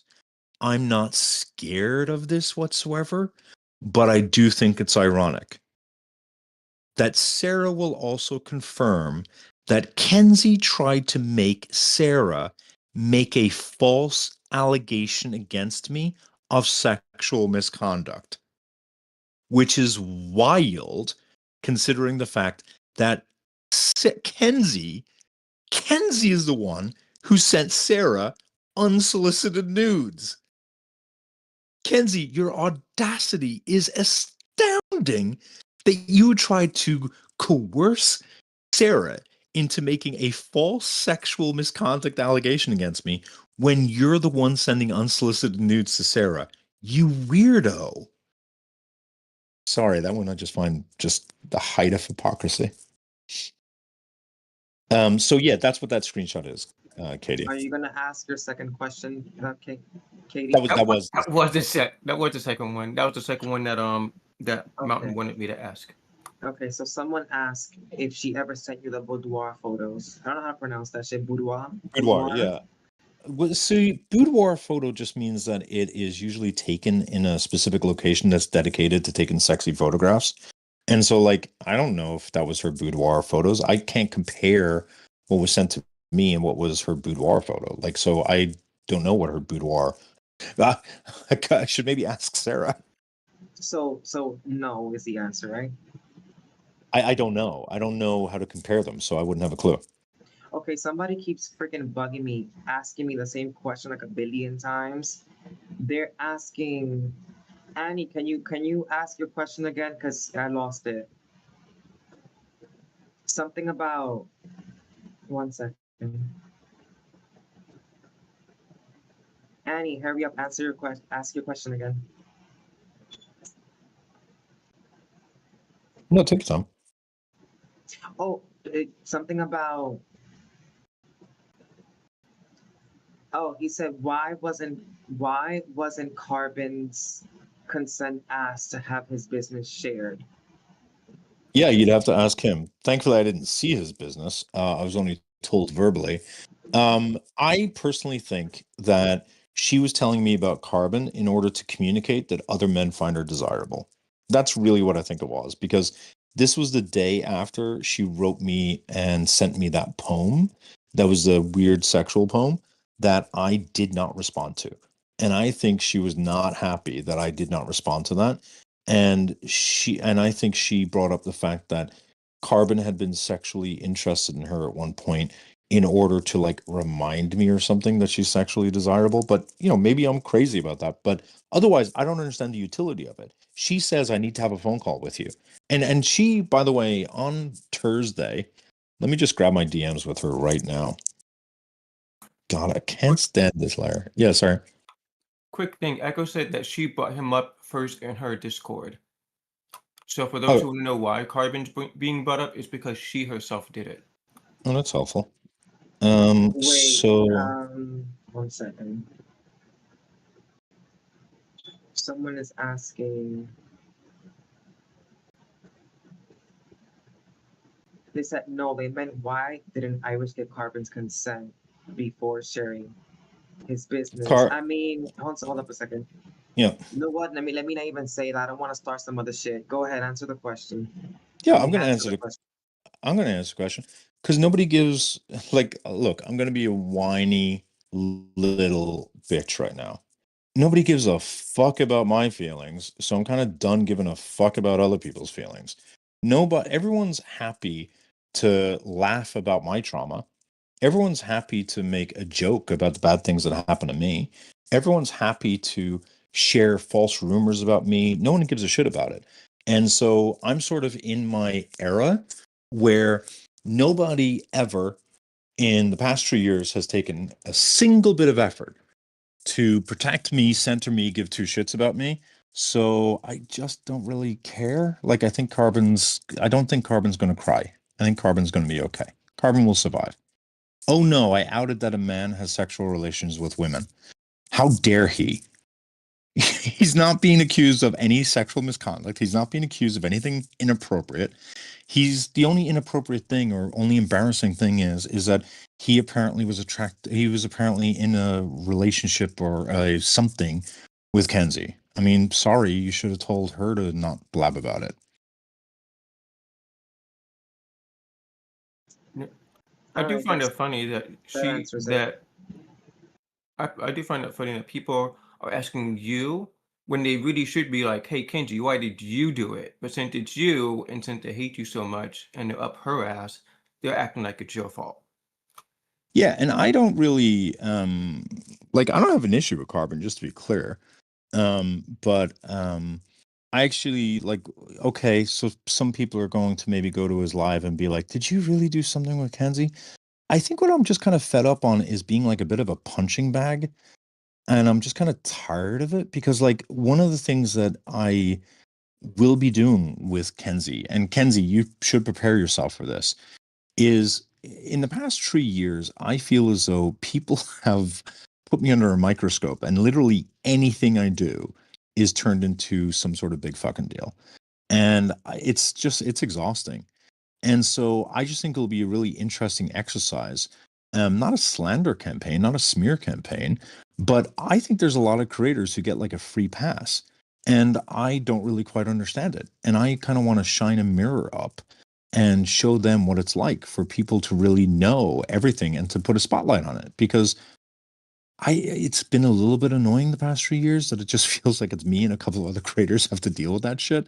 So if I put a spotlight up to Kenzie and you guys see what she does, and you guys don't think she is a dangerous, disgusting, unsafe person who's 100 times worse than me, then you're just a fucking moron.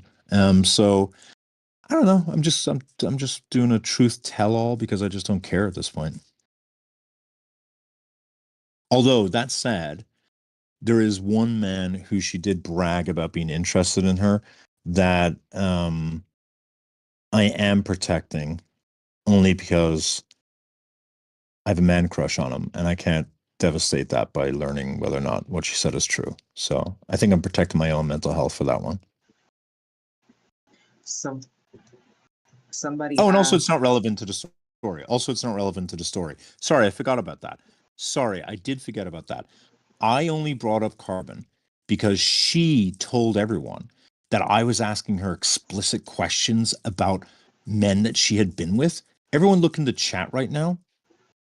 This is why this is what she's referring to. She said this conversation never happened. When I got her on the record here on Thursday, she said this conversation here never happened. Read this. Kenzie messages me and says, I do have some kind of related tea if you want that too. And she's talking about Harry Sisson related tea. I say, shoot. And then Kenzie says, there's another creator who did what Harry did that I know of. And she's referring to Carbon.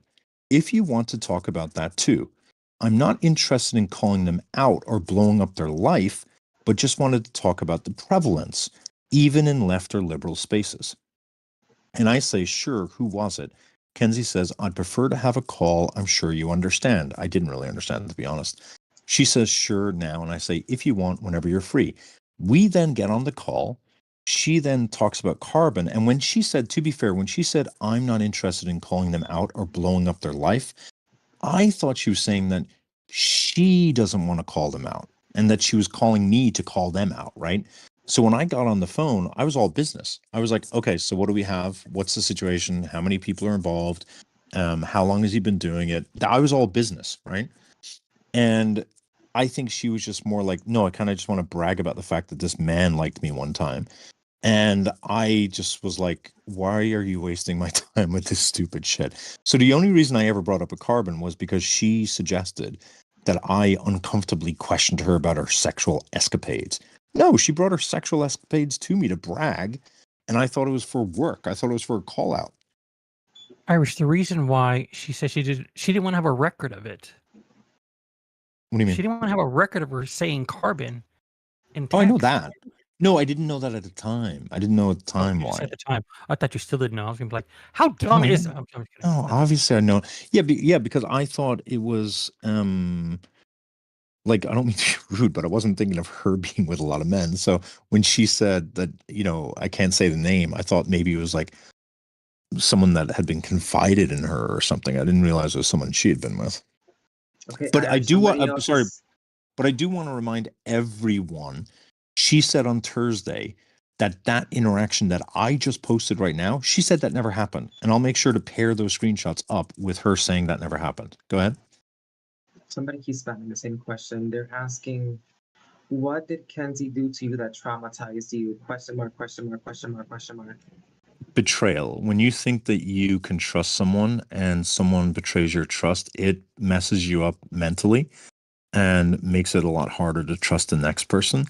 And the second thing was that she told lies of a significant nature that caused people who I have real friendship with. Kenzie was never a friend. Kenzie was a colleague in my head. Kenzie was someone I share similar spaces with that my community cared about. And so for that reason, I associated with.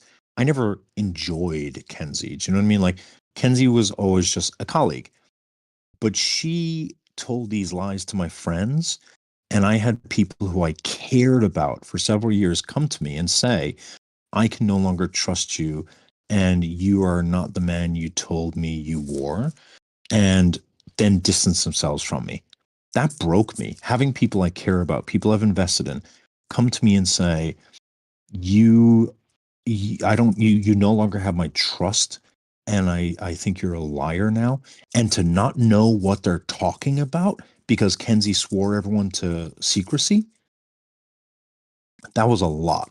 It was very traumatic to have all my friends fighting with me, having issues with me, and nobody being able to say what the fuck was going on so that I could address it. So that when it was finally said, when Quacky finally broke and told me what the hell the lie was, I was able to fix it within 2 minutes, literally on the phone, as Quacky is telling me, I don't think I'll ever be able to see you the same way again.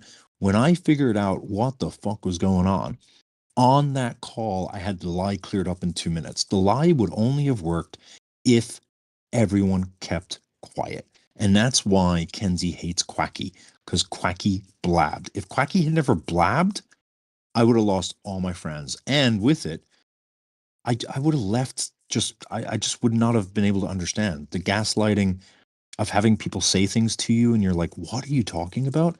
It just messes with your mental health. Okay, but there you have it, guys. Also, someone keep asking if you are accepting new members in your server. Yeah, there's an open server invite right now. Atlantic, you can post this number up in your thing to just like show it for everyone if you want. I'll send it to you directly.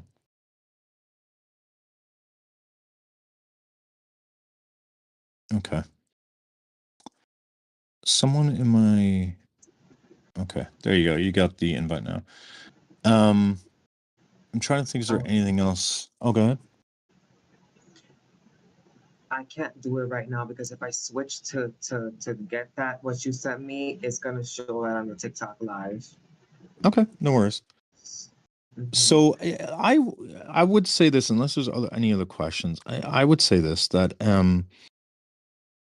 I have always said to people who are in my server that I don't trust them. And what I mean by that is that I have seen that every single time I go after a bad person, their community protects them every single time, like mindless drones. And while I would love to think my community is special and different, it would be obnoxious for me to think so. And so I have ultimately just come to the conclusion that people have parasocial relationships with creators that they, for some reason, think creators are better than average people. And they give so much good faith to creators that it allows creators to be abusive. I will say this, that in 3 years on TikTok of doing this shit, overwhelmingly successful creators are egotistical, selfish, manipulative, bad people. And this idolizing of creators on TikTok is so dangerous because I think if you have empathy, if you have feelings in any way whatsoever, you are not able to stick around on a place like TikTok because you are destroyed every day by people lobbing abuse on you. The people who end up making it are the sociopaths. So you all need to stop thinking that simply because a creator is popular or because you like them, that they are a good person. I would wager that the majority of people who you like on TikTok are actually disproportionately evil.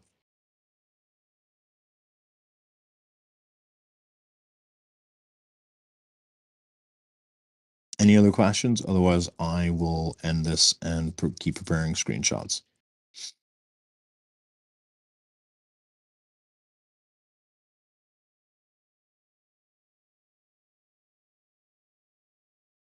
Okay.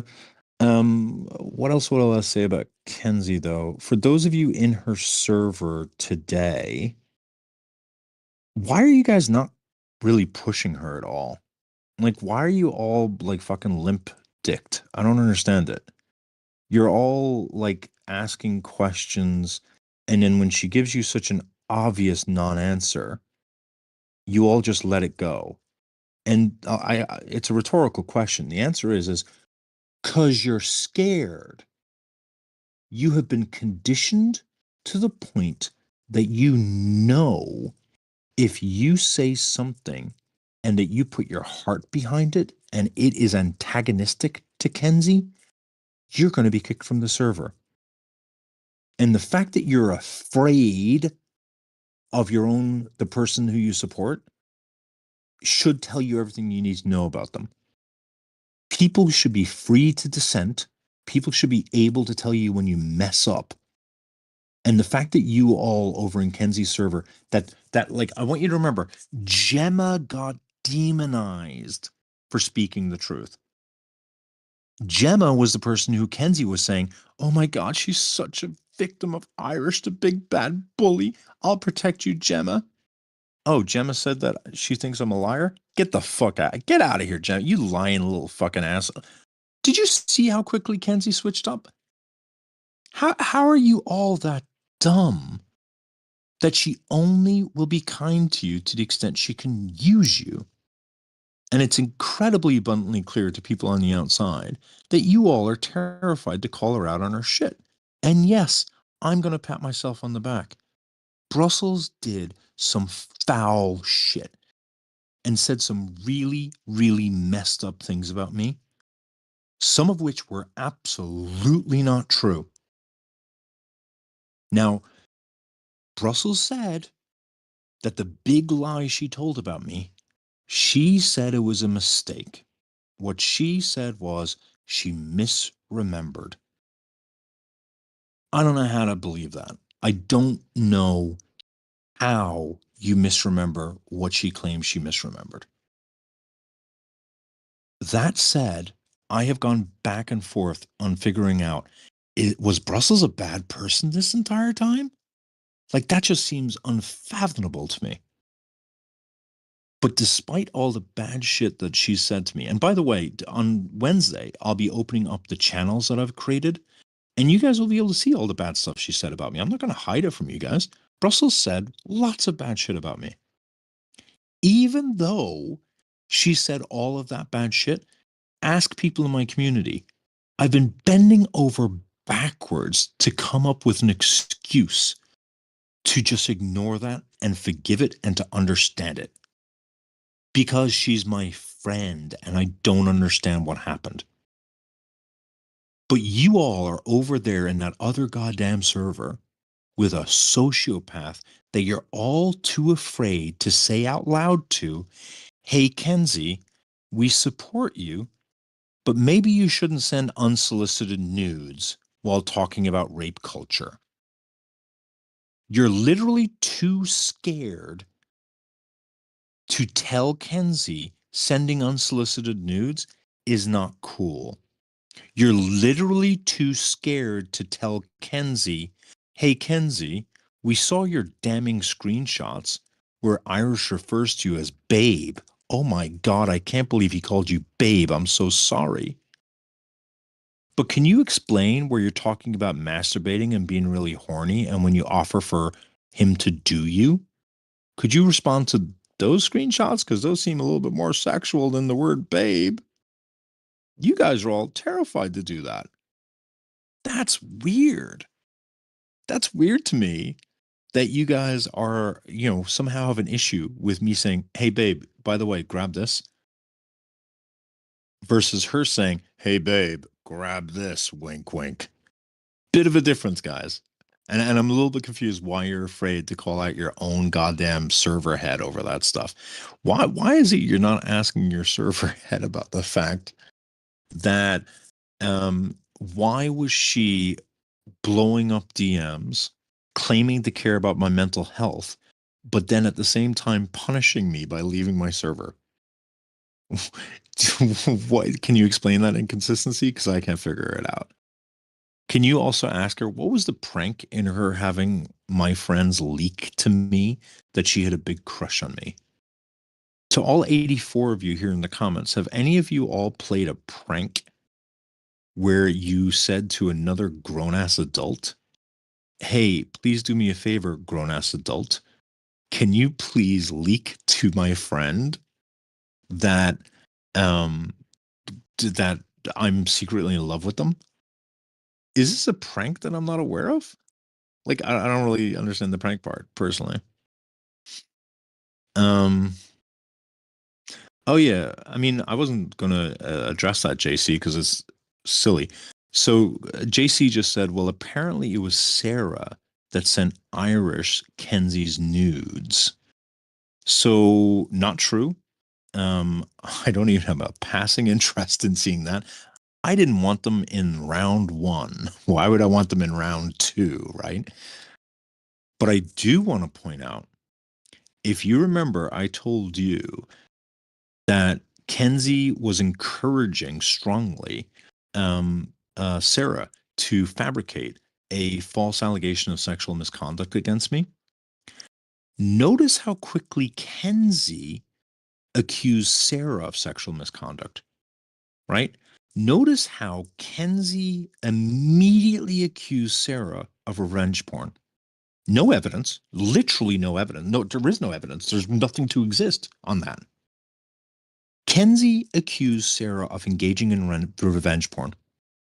And what's most disgusting about Kenzie accusing Sarah of revenge porn is Kenzie knowing that Sarah has proximity to a national revenge porn case.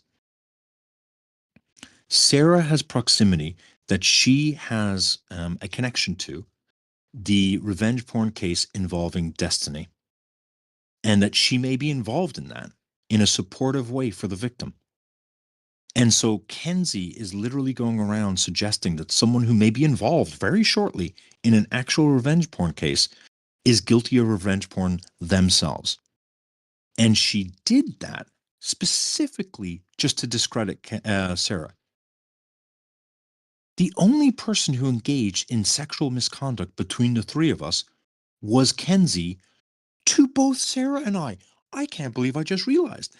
You sent both of us unsolicited nudes, you weirdo. I can't believe I can't believe I just thought of that. Kenzie sent both of us unsolicited nudes. Now, apparently, Sarah got a folder full. I don't think I got a folder full, but she got a folder full. But we both got unsolicited nudes from this woman. And I find it just so weird that the biggest defense for her sending unsolicited nudes was one of her mods named Heath speaking out and saying, well, Kenzie and I talk about having, being horny and masturbating on the phone all the time, and I don't have a problem with that. But she also sent me her nudes, but it wasn't really a sexual thing. Kenzie's defense to the allegation that she sent unconsensual nudes to me and Sarah is that she also sent nudes to her mod. Like, I'm not tracking that defense personally. I don't really get it. I also think it's like, I can't tell which is more arrogant. The fact that you would think that I would want the nudes that I literally already said no to, or the fact that you think that Sarah downloaded them. Like, the fact that you think Sarah wanted to see those things. Like, the weirdest part about the nude story. So the nude story is really as simple as this. Kenzie was sending, well, let me say this much. At the time that Kenzie and Sarah were working together on the Harry Sisson video series that Kenzie purports to have been doing for Sarah and Carly and the four women who hate her, right? At the same time that she was doing that, while some of the videos have yet to drop, that's when Kenzie decided to just start showing these explicit images. Never asked for consent, never said, can I show you a nude? Can I send you a nude? Never sent that. And never once did Kenzie think, how awkward is it that you're now sending a nude for the woman to basically look at and say, oh, you look great, queen. You look fantastic. You sent that nude for validation from a person who was indebted to you. You kept reminding Sarah, I spent 200 hours working on this series. It's in the DMs, bro. Kenzie, you were constantly reminding Sarah that you were doing something for her, even though you never did it for her. but you constantly guilted her about that. So when you send your nude without asking, can I send my nude? And you ask for her to validate how good you look, how weird do you think that's going to feel to be in her position? You weirdo. And then when you do it 20 more times and you don't for a second think of the power imbalance, the hell is wrong with you? Like, you preach this shit all the time. I just like in her opinion, if they don't say no, that's consent. She never once considered the fact that she was holding something over Sarah, that Sarah did not want to make waves with Kenzie, did not want to piss Kenzie off, and that Sarah had to be nice to Kenzie until the video series dropped. Otherwise, she might not drop the entire video series. But Kenzie wanted to encourage someone else to commit sexual misconduct. Just because it's popular with you, Kenzie, doesn't mean it's popular with other people, you weirdo. All right.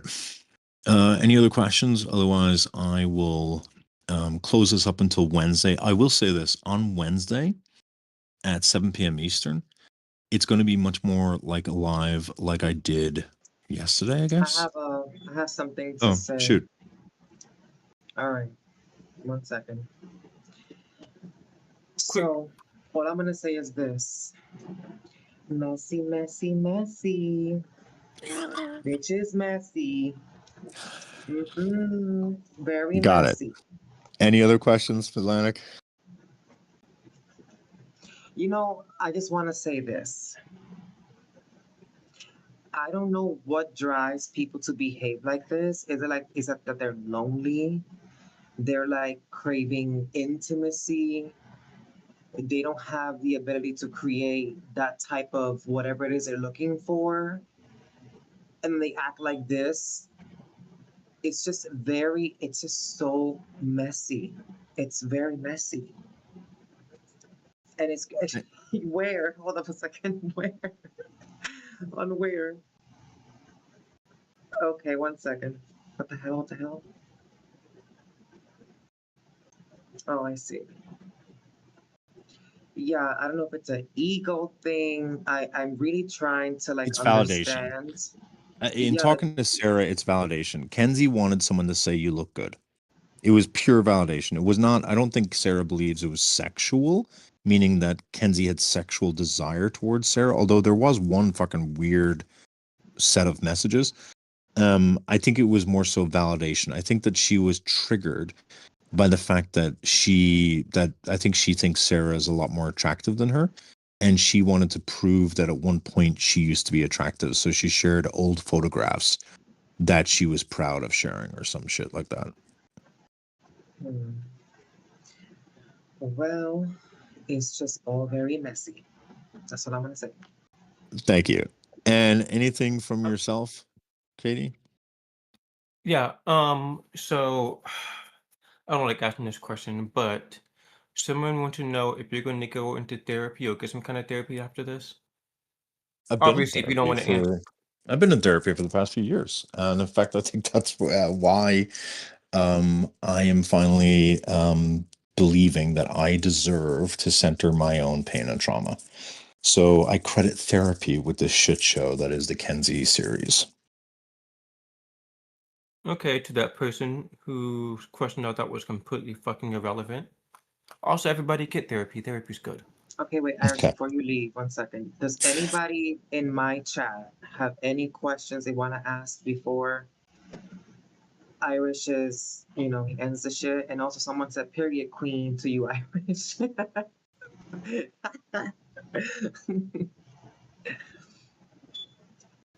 Someone said something positive in your life. I'm shocked. No more questions on your side? Not everybody. Well, someone did say what Katie said. Are you going to get therapy after this? Oh, someone says, why do lonely women keep falling for you?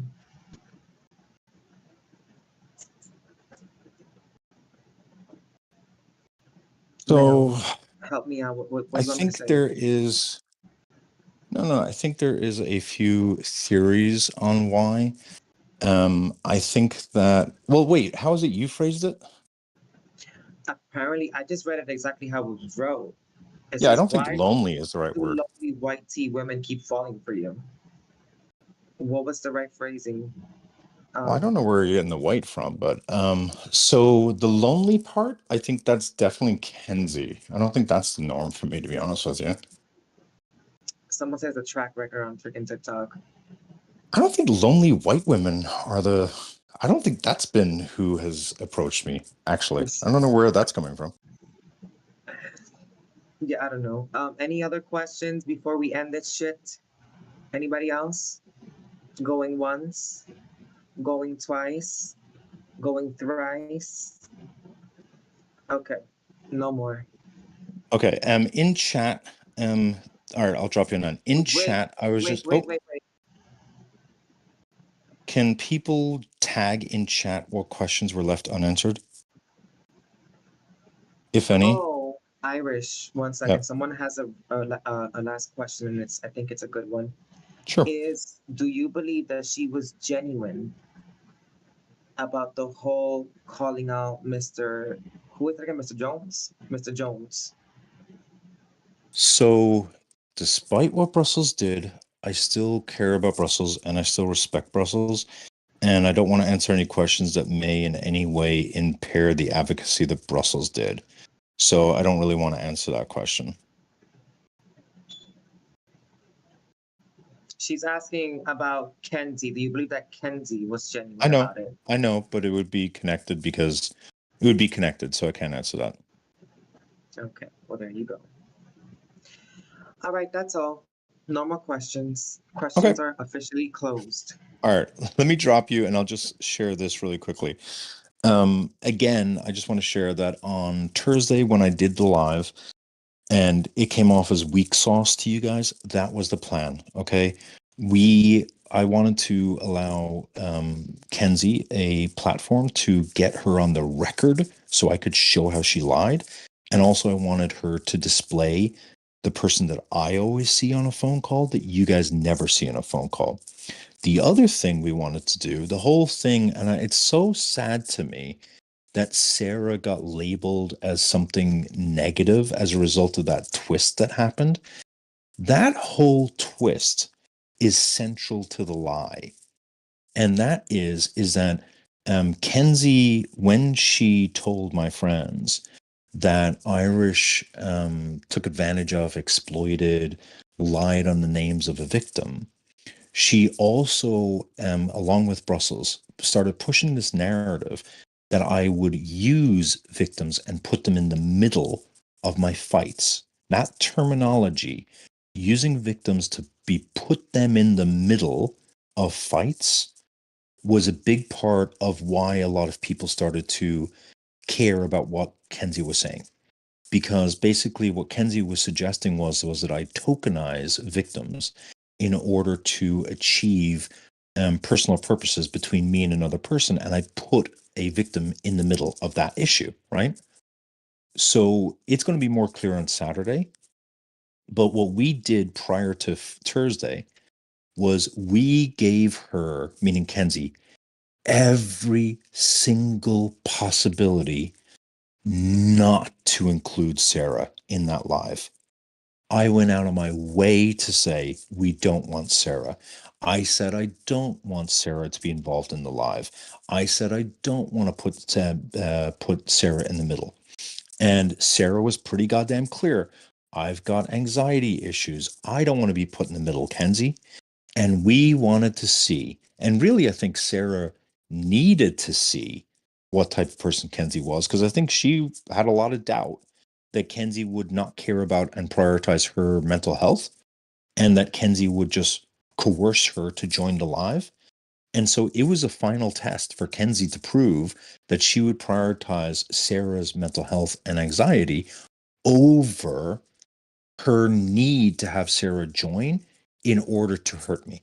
Because the only way that this whole lie works is if Sarah says um what Kenzie says. And that seems very vague, but on Saturday it's going to be very clear. So that was Thursday. yesterday we showed the sexual harassment, or sorry, I'm not calling it sexual harassment. We showed the unwanted sexual and romantic advances. And I also showed her Kenzie's way of manipulation. And me showing Kenzie's way of manipulation with the four women related to Harry, the purpose of that, and I'll be very honest, it's really sad to me. But if I was to show you how Kenzie tried to manipulate me, you guys wouldn't have really gotten it at all. And those four women were really hurt by Kenzie. They were re-traumatized by Kenzie. They wanted this story to be told. They asked for me to tell this story, right? And I hoped that by you guys seeing what Kenzie could do to them, it would help you guys understand that Kenzie could do that to anybody, right? So that's what yesterday was all about. On Wednesday, I'm going to be showing you how she is an absolute liar. I'm going to take the mistake she's made, which is where she has made statements that are material in nature. So, for example, she's over there saying, I'm a liar. Do you want to know what her example of me lying is? Is that I said flippantly to someone, oh, I was never in Kenzie's server. And then she showed a screenshot of me making a comment in her server. Anyone in Kenzie's server knows I was never really in her server. And that's because I was kicked within a week of joining or something because someone didn't want me in there. And Kenzie's saying, see, Irish is a liar because he said he was never in my server. But here he was in my server for this small, tiny period of time. Therefore, Irish is a liar. Okay, Kenzie, like, talk about irrelevant nonsense. The lies I'm going to be showing she did is I'm going to show how she made statements during the live that took place on Thursday and the statements she made in her server, and especially the false claims she made about me engaging in inappropriate conduct. And I'm going to basically show here's the screenshot that Kenzie showed. Now here's the full screenshot. Now who's telling the truth? Here's the half screenshot that Kenzie showed. Now here's the full screenshot. Who's telling the truth? I'll also be going through some of the other lies that she's told. And I think by the end of that segment, you guys will never trust a goddamn thing she says. During that segment, I will be exposing her on one huge lie that will be incredibly embarrassing for her. That will make it nearly impossible for her not to address what it is I say in that live. So there will be some huge screenshots shown. The other thing I'm going to do on Wednesday is I'm going to talk about how hypocritical she is. And that may seem petty to you guys, but it's not. To people who are in my community and people who are in my circle, they'll tell you that I mess up. They'll say that I don't always live up to the values that I aspire to, or that I get, I think the most common one is I get a little bit too emotional or excited and I say something I shouldn't say. They're not going to tell you I'm a hypocrite. They're not going to say that I say one thing, but I believe another thing. I don't think anyone who knows me would say that. I think they would say, no, he does believe that, but you know what? Sometimes he slips. Kenzie's just a hypocrite, like a raging hypocrite. And one of the biggest ways in which she is a hypocrite, in my opinion, is her claiming she gives two flying Fs about two groups of people. Group number one, women. Doesn't give a crap about women, and in fact, in my opinion, really doesn't like women. The second one is victims. I've never seen Kenzie exercise trauma-informed care on a victim my entire time in knowing her.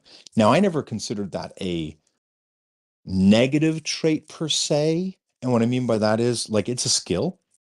But what I did believe was that now that I know stuff I didn't know and I'm able to now go back over stuff, that she traumatized victims and she didn't care, not at all.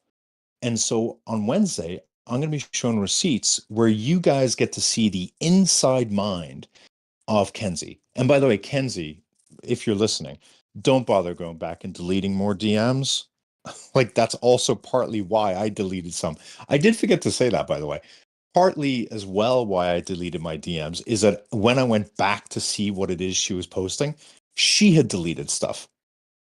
And when I saw that she had deleted stuff, I was like, uh-oh, that's not good. And so, Kenzie, there's no need to delete anything else. I now have a full record of our DMs, finally. So don't bother running and deleting anything. So what I will be doing, though, is basically showing what her internal mind works like. You guys are going to get a sort of like the background studio tour of how Kenzie actually operates. And it's a little gross. And I'm pretty comfortable in doing that because of the fact that she doesn't have that shit on me. It's not like she'll be able to find me in a DM where I say, "Oh, I'm a gross pervert." Oh no, the man admitted he's a pervert. Cancel him. Like, gosh, I don't know. I feel like it's got to be, it's such an egregious thing for someone to say that he's a horny little pervert. I'm not saying it to hit on you, Kenzie, like you were saying it to me. I'm not saying it to you in a way where I'm like, I'm such a horny pervert. Give me a go, Kenzie. That's the way you're saying it, Kenzie. Um, so I feel pretty liberated and I feel pretty relaxed in being able to expose everything I know about Kenzie and some of the people supporting her because I don't really have those, skeletons in the closet. And so the only thing Kenzie's going to be able to do is use other people's trauma in order, or fake shit in order to scare me into silence. So the only thing Kenzie can do is to silence me by trying to threaten those around me, which she'll do again. I'm sure she will, because she doesn't care about people. She just cares about what she needs. She wants me to shut up. So in order to get me to shut up, she will hurt people around me. So that's the first thing she'll do, try to hurt people around me. The second thing she'll do is she'll try to make you guys not care about me by saying Irish is a pervert, Irish is a sexist, Irish is a racist, and all this kind of stuff. But you don't have to care about me. I know most of you don't give a flying fuck about me. But you don't have to care about me to recognize that what she's doing is wrong. And that's all I care about. I don't need you to pat me on the back or give me a hug because of what you did. But I do need you to see that she is a dangerous, unsafe person. So I will be going through, I'm going to be airing it all out. Wednesday and Saturday, I'm going to be laying it all out to bear. And in the process, I'll be honest, I will be exposing other people associated with Kenzie. And I am going back and forth on that one. I'll be honest with you, because I don't want to do it to be dirty. I'm not trying to do it to, like, she's trying to expose people around me so for example, with Mac, right? Kenzie is using the fact that Mac went through an incredibly traumatic experience a few months ago that Kenzie's keenly aware of, that Kenzie knows was very traumatic. And Kenzie's trying to use that to silence me. That's crazy work. But I am contemplating sharing some information about her friends because it is somewhat relevant, but also it shows the hypocrisy of the people who are supporting her right now. And I'm sorry, you're not really going to find the similar type of hypocrisy I have. So, to anyone around her right now who's thinking, I'm Team Kenzie, I don't know what to tell you guys. I don't need a motherfucking team. I'll take you all fucking on. I'll Thanos the fuck out of you all. Because I know all your deep secrets. And I know most of you are frauds. So go ahead, support her all you fucking want. But the whole point of my life is to expose the hypocrisy, the liars, and the unsafe people. And god damn it, if people keep enabling Kenzie to hurt people and to silence me, yeah, moving forward, you're all fucking on the chopping block. All right, Mac, let me bring you up.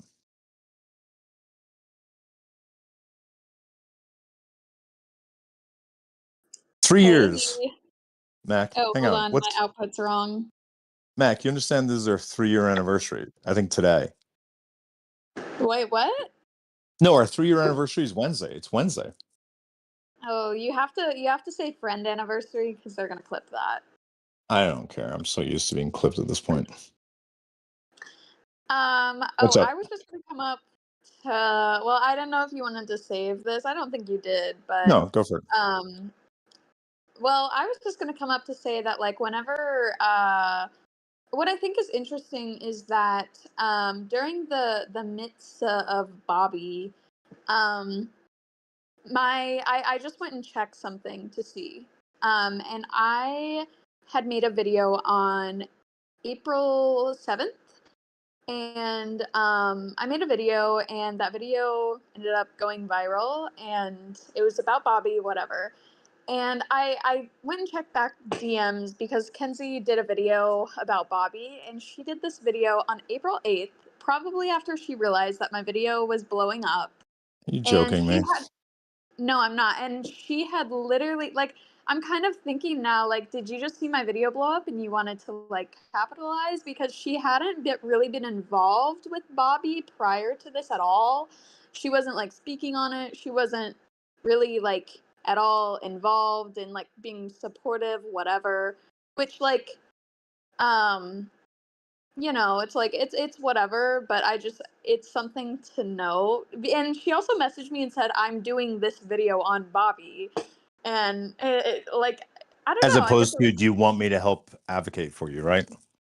right. And then I also wanted to say that I asked her to. So this is what's crazy. So as a lot of you guys know, that she helped host a platform for Brussels to talk about Mr. Jones. So I figured, and also because she had, a couple days prior, told me she was making a video on Bobby, I figured that I could ask her to use her platform to talk about Bobby so it would reach more people. And she didn't even have to do the live. Like, I was good yapping up there alone, really. It's more so I wanted to use her platform because she does have a bigger platform than I do. And she said no. And I was like, oh, well, that's weird. And she said she wasn't Yeah. doing lives at the moment. Yeah, I was like, this is why when Kenzie joined my live on Thursday, one of my boundaries was you're not allowed to talk about Mac, and you're not allowed to talk about her trauma related to that period of time. And my reason for that is that Kenzie wants to pretend that she cares about Mac. Kenzie wants to talk about Mac's concerns or talk about Mac's hardships, right? Kenzie doesn't actually care about Mac or care about Mac's hardships, which is why when Mac came to Kenzie for the bare minimum of help, which was, can I hop on your panel to talk about this bad man who's hurting me? Kenzie said no. But she cares about you as a woman or as a victim to the extent she can use you. That is the only time she cares about you. She cares to the extent she can use you for her own personal goals. right. And I just think that like that was interesting to note because my video started to go viral. I would say like a couple hours after. By the time she messaged me, my video had at least reached 100,000 views, which was still shocking to me. But so I really do have a theory that she wanted to capitalize off of that, but she didn't want to step into the ring and like host a live that I was asking her to host just a couple days later, and she told me she wasn't doing lives. And I was just like, well, I don't know. I feel like if this was Brussels coming to you, would you do it for her? Like, it was just weird to me. I was like, if it was like if we were talking about someone who had harmed more than one woman, would you do it for them? It doesn't just have to be a major creator that you supported for a very long time for you to give a fuck. Yes, Genuinely. the answer is yes. Like, I don't know. It's for this same reason that like Kenzie's never liked Mac, which I've known. I just knew Mac wouldn't care that she didn't like her. But she's always been around Mac. Because of the fact that Mac's able to get great opposition for debates. And so again, she's very happy to like suck and take and to absorb from Mac, but she gives nothing back in return. And she doesn't actually care about Mac in any way. And it's just weird. I just think that's fucking weird energy. I And mean, go ahead. even like I was looking at the DMs, I believe the first thing she messaged me about Bobby, I just looked at them, was she asked me about the claim. She asked me actually can you guys still hear me if I'm talking? Yeah, why wouldn't I? Okay. Well, because I'm like on our DMs now, so I didn't know if it would like kick me No, out you're from good to talking. go. Okay, so here's what it was. The first thing she asked me was on March 26th. She said, "What harassment has Bobby done to you?" I thought it was just judo. She didn't ask me like, "Are you good?" Like she didn't ask me anything like about, I guess, like compassionate, like, "Oh, this really sucks. Like, why is he doing this?" or like, "What's going on?" And then I answered, and she said, "What's the parallel park? What does that mean? Is that a reference to missionary?" I said yes. And then she asks about another irrelevant creator. And then just keeps asking me about Ash, keeps asking me about just all of the information. Like, no compassion, no nothing. And I remember that was kind of like out of the blue. Um, so I mean, I'll oh, I don't know how messy I should get. you should get really messy. Yeah, I mean, I'll say the thing is I don't want to get messy, and I actually want to be kind to this person despite the fact that they've been very not kind to me. And at the same time, I know that if I reached out to this person, that they would just like, I don't know, somehow twist what I'm saying in some way or something. Be Um, messy. and so, yeah, no, good point, Sarah. This is messy free. What I'll No, say it's is not. this. What I'll say is this. And Mac, do not opine on this whatsoever. I won't. I'm going to say this, that if you are someone who co-hosts with Kenzie, I want you to really ask yourself, does Kenzie like and respect you? Or does she just appreciate what she can get from you? And I want you to really think, how does Kenzie change based upon the amount of access and control you give them to your lives? So I'm just saying that broadly. I'll say it again to any of Kenzie's co-hosts, regular co-hosts. Really ask yourself, does Kenzie appreciate and respect you? Or do they appreciate what it is they're getting from you in terms of whatever it is the co-host platform is? And does her appreciation change or fade based upon the amount of control or access she gets? Because, look, I'll be honest with you, or let me rephrase it like this.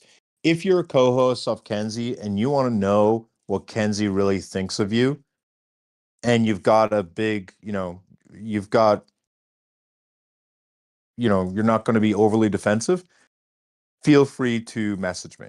I'd be more than happy to let you know, because it disappoints me that she talks about people in one way while using them for platforms. It's just not right, in my opinion. Personally, I think your co-host should be someone that you actually appreciate and respect, but I've got Max, so what would I know? Oh, what the fuck? All right, with that said, it has been fun. We will regroup on Wednesday at 7 o'clock, where there will be at least one set of screenshots that will absolutely make Reddit and make more than that. And Kenzie, I want everyone to know this right now. You invited these screenshots based upon the lies that you've continued to tell. So don't cry on Wednesday. Don't bring out the fake tears on Wednesday. You invited this. So don't cry. Wednesday is going to be not so great. And just also let me be clear as well, because one of the problems in campaigns like this is that people fear like alliances and all this kind of stuff. If you remain friends with Kenzie, stay friends with Kenzie. I'm not going to in any way go after you in terms of you staying friends with Kenzie. You supporting her false claims against me, that's a different story. So I did realize someone messaged me when I said Team Kenzie. What I'm specifically referring to is if you support Kenzie in her lies against me, gloves are off. I'm just exposing anything and everything about you. I just don't give a shit because you're helping someone hurt me, and I'm tired of making excuses for other people's stupidity at this point. So if you support her lies against me, gloves off. If you, however, remain friends with her, I ain't got no issue at all. We remain friends with people for different reasons. Some of us do it for strategic reasons. Some of us do it due to the fact that we like something that that person gives, whether it be personality or access. So please, nobody in this community either feel bad in any way if you want to still keep watching her lives, if you want to keep going to her lives, if you want to do whatever it is, if you subscribe to her, that's on you. My only boundary has been don't ever talk to that sociopath about me and don't promote her lives in this server. Other than that, if you remain friends with Kenzie, that's your choice. But if you support her in promoting lies or hurting people for no reason, I'm coming for you.